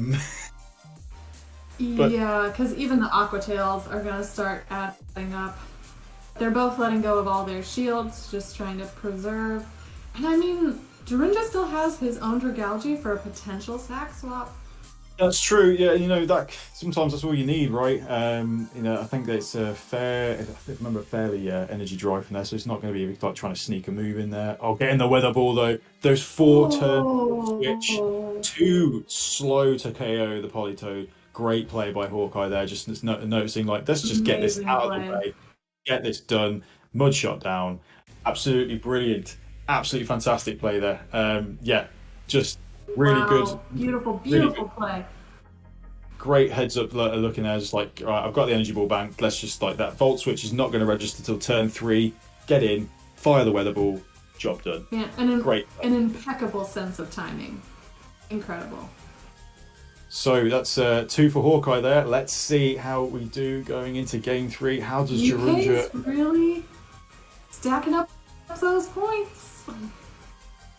This is what we're talking about, momentum. We're seeing it from Jorunja's side this here. Unfortunately, Hawkeye's footage was corrupted, I believe, or missing, one or the other. Same result. Umbreon Mirror. And here we have our most fun matchup ever. Here we go. So whilst they're doing what they're doing, I'm just gonna say hi, chat. Hello, Matthew Brewer, PvP. It's good to see you. Thank you for showing up. A little bit late, perhaps, but yeah, here we are. Taking care. But you're just in time for the best part, the Umbreon Mirror. Yeah, exactly. So yeah, chat. We were talking about spice picks in Sylph very recently. What are some of your favourite spice that you've run this season, or maybe even last season? Like, what have you tried out and thought was great fun and whatnot? Let us know. Yeah, why not? We're gonna be here a while. You've got some time. You've got some time to think. What was the last spiciest thing you ran on a team? It's probably the spiciest thing that I ran recently. I ran in Glacial. I ran Shadow Omastar, which was quite fun. Ooh, that is some serious spice. We saw Kesh on Dragalge here though by Jorunja. We get to jump out of the Umbreon Mirror there, and get a bit of a Dragon Tail down. Ooh, just short of Dragon Tailing down. Got a little bit greedy with the farming there. Will sacrifice a shield to maintain all that energy. I'm gonna throw. Managed to get the Dragon Tail as well. Oh, here we go. Big call there. Wow. And gets the shield from the opposing Dragalge, coming back in with their own Umbreon and their own energy. So lots of the flower plays are coming out again. Here we go. And we see that Jorunja has his Politoed in the back, so here's hoping that Hawkeye maybe brought his own Galv out to play. Fingers crossed. That would be quite a very, very interesting finish. Because we've had basically opposing teams so far. Exactly. Dragalge, Umbreon on Umbreon. So let's see, is it Poly on Poly or is it Poly on a Gal? Farm down. We're seeing Poly on Poly. Oh my gosh. Incredible. So this is going to come down to either calling baits or, if the timer's slightly misaligned or what, it could be down to catches as well. Not shielding the Earthquake is pretty bad news there, though. So are they going to let their own shield go? in return. And they shielded her. correct That is shield. huge. That is absolutely huge. I feel like Great the call. only the win corner here is the Oh, and catch. now And he's Oh! what is happening? And What a oh my catch! gosh! Caught Fantastic. the weather ball. But that, Gonna be met that with an earthquake. And I don't think this is enough to KO, so he's gonna have to get that last shield out. Oh, he and just still has a few bits. Umbreon in the back. He has He's to. just gonna go for it. He's just gonna go Does he for call it. it? Does he call it? And he calls it. Oh! Oh. My goodness. So Jirunja's Poly is, I think, one mud shot away from a weather ball. Oh my gosh. This could be down to CMP. Oh my gosh. Ah, But is oh my it enough? God. But is it enough?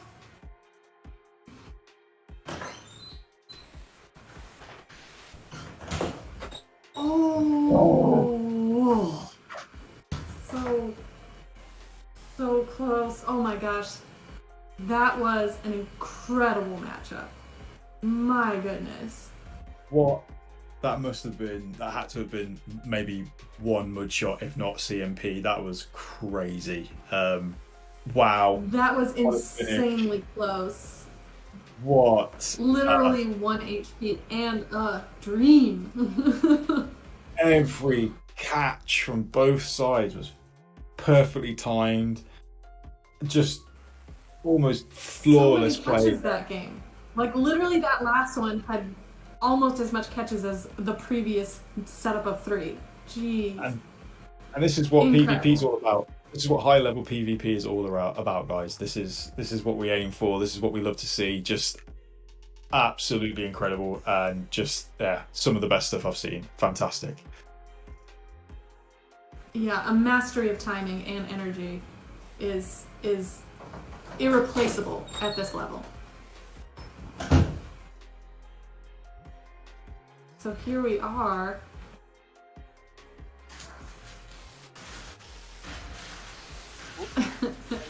I'm just that was speechless. absolutely amazing battles and absolutely great shoutcast by y'all. I just want to point out that tomorrow, the same starting time will be the semi-finals between Spain and Japan, and then sometime after will be the finals between either of those and USA, who won this semi-final, of course.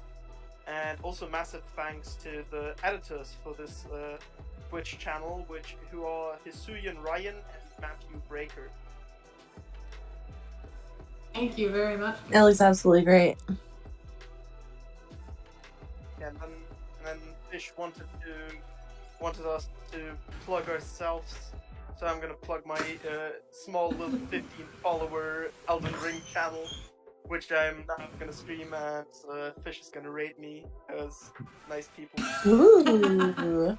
It's all come full circle.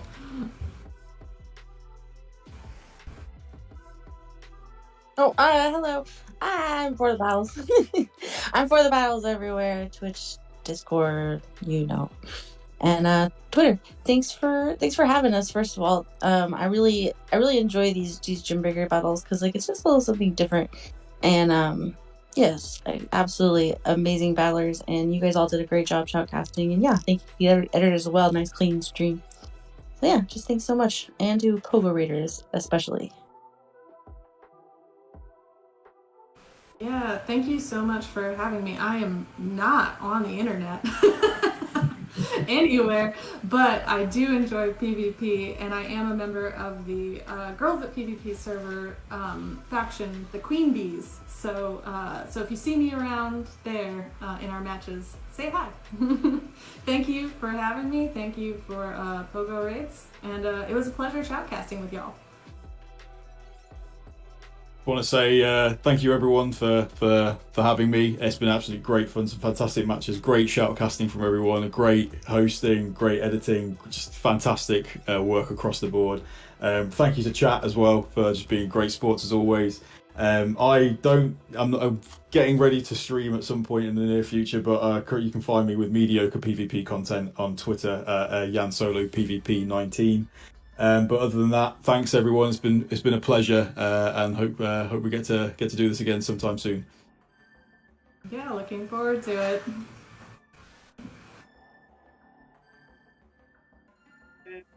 Let me check if you did. Yes, you did.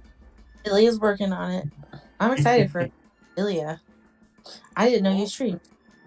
Yeah, I stream super casually. Like, usually I just hang out on a PC, talk with some friends, and stream for like up to 2 people or something. That's fun. Yeah. Because there's essentially no reason not to stream. I am live right now, yes. Yay!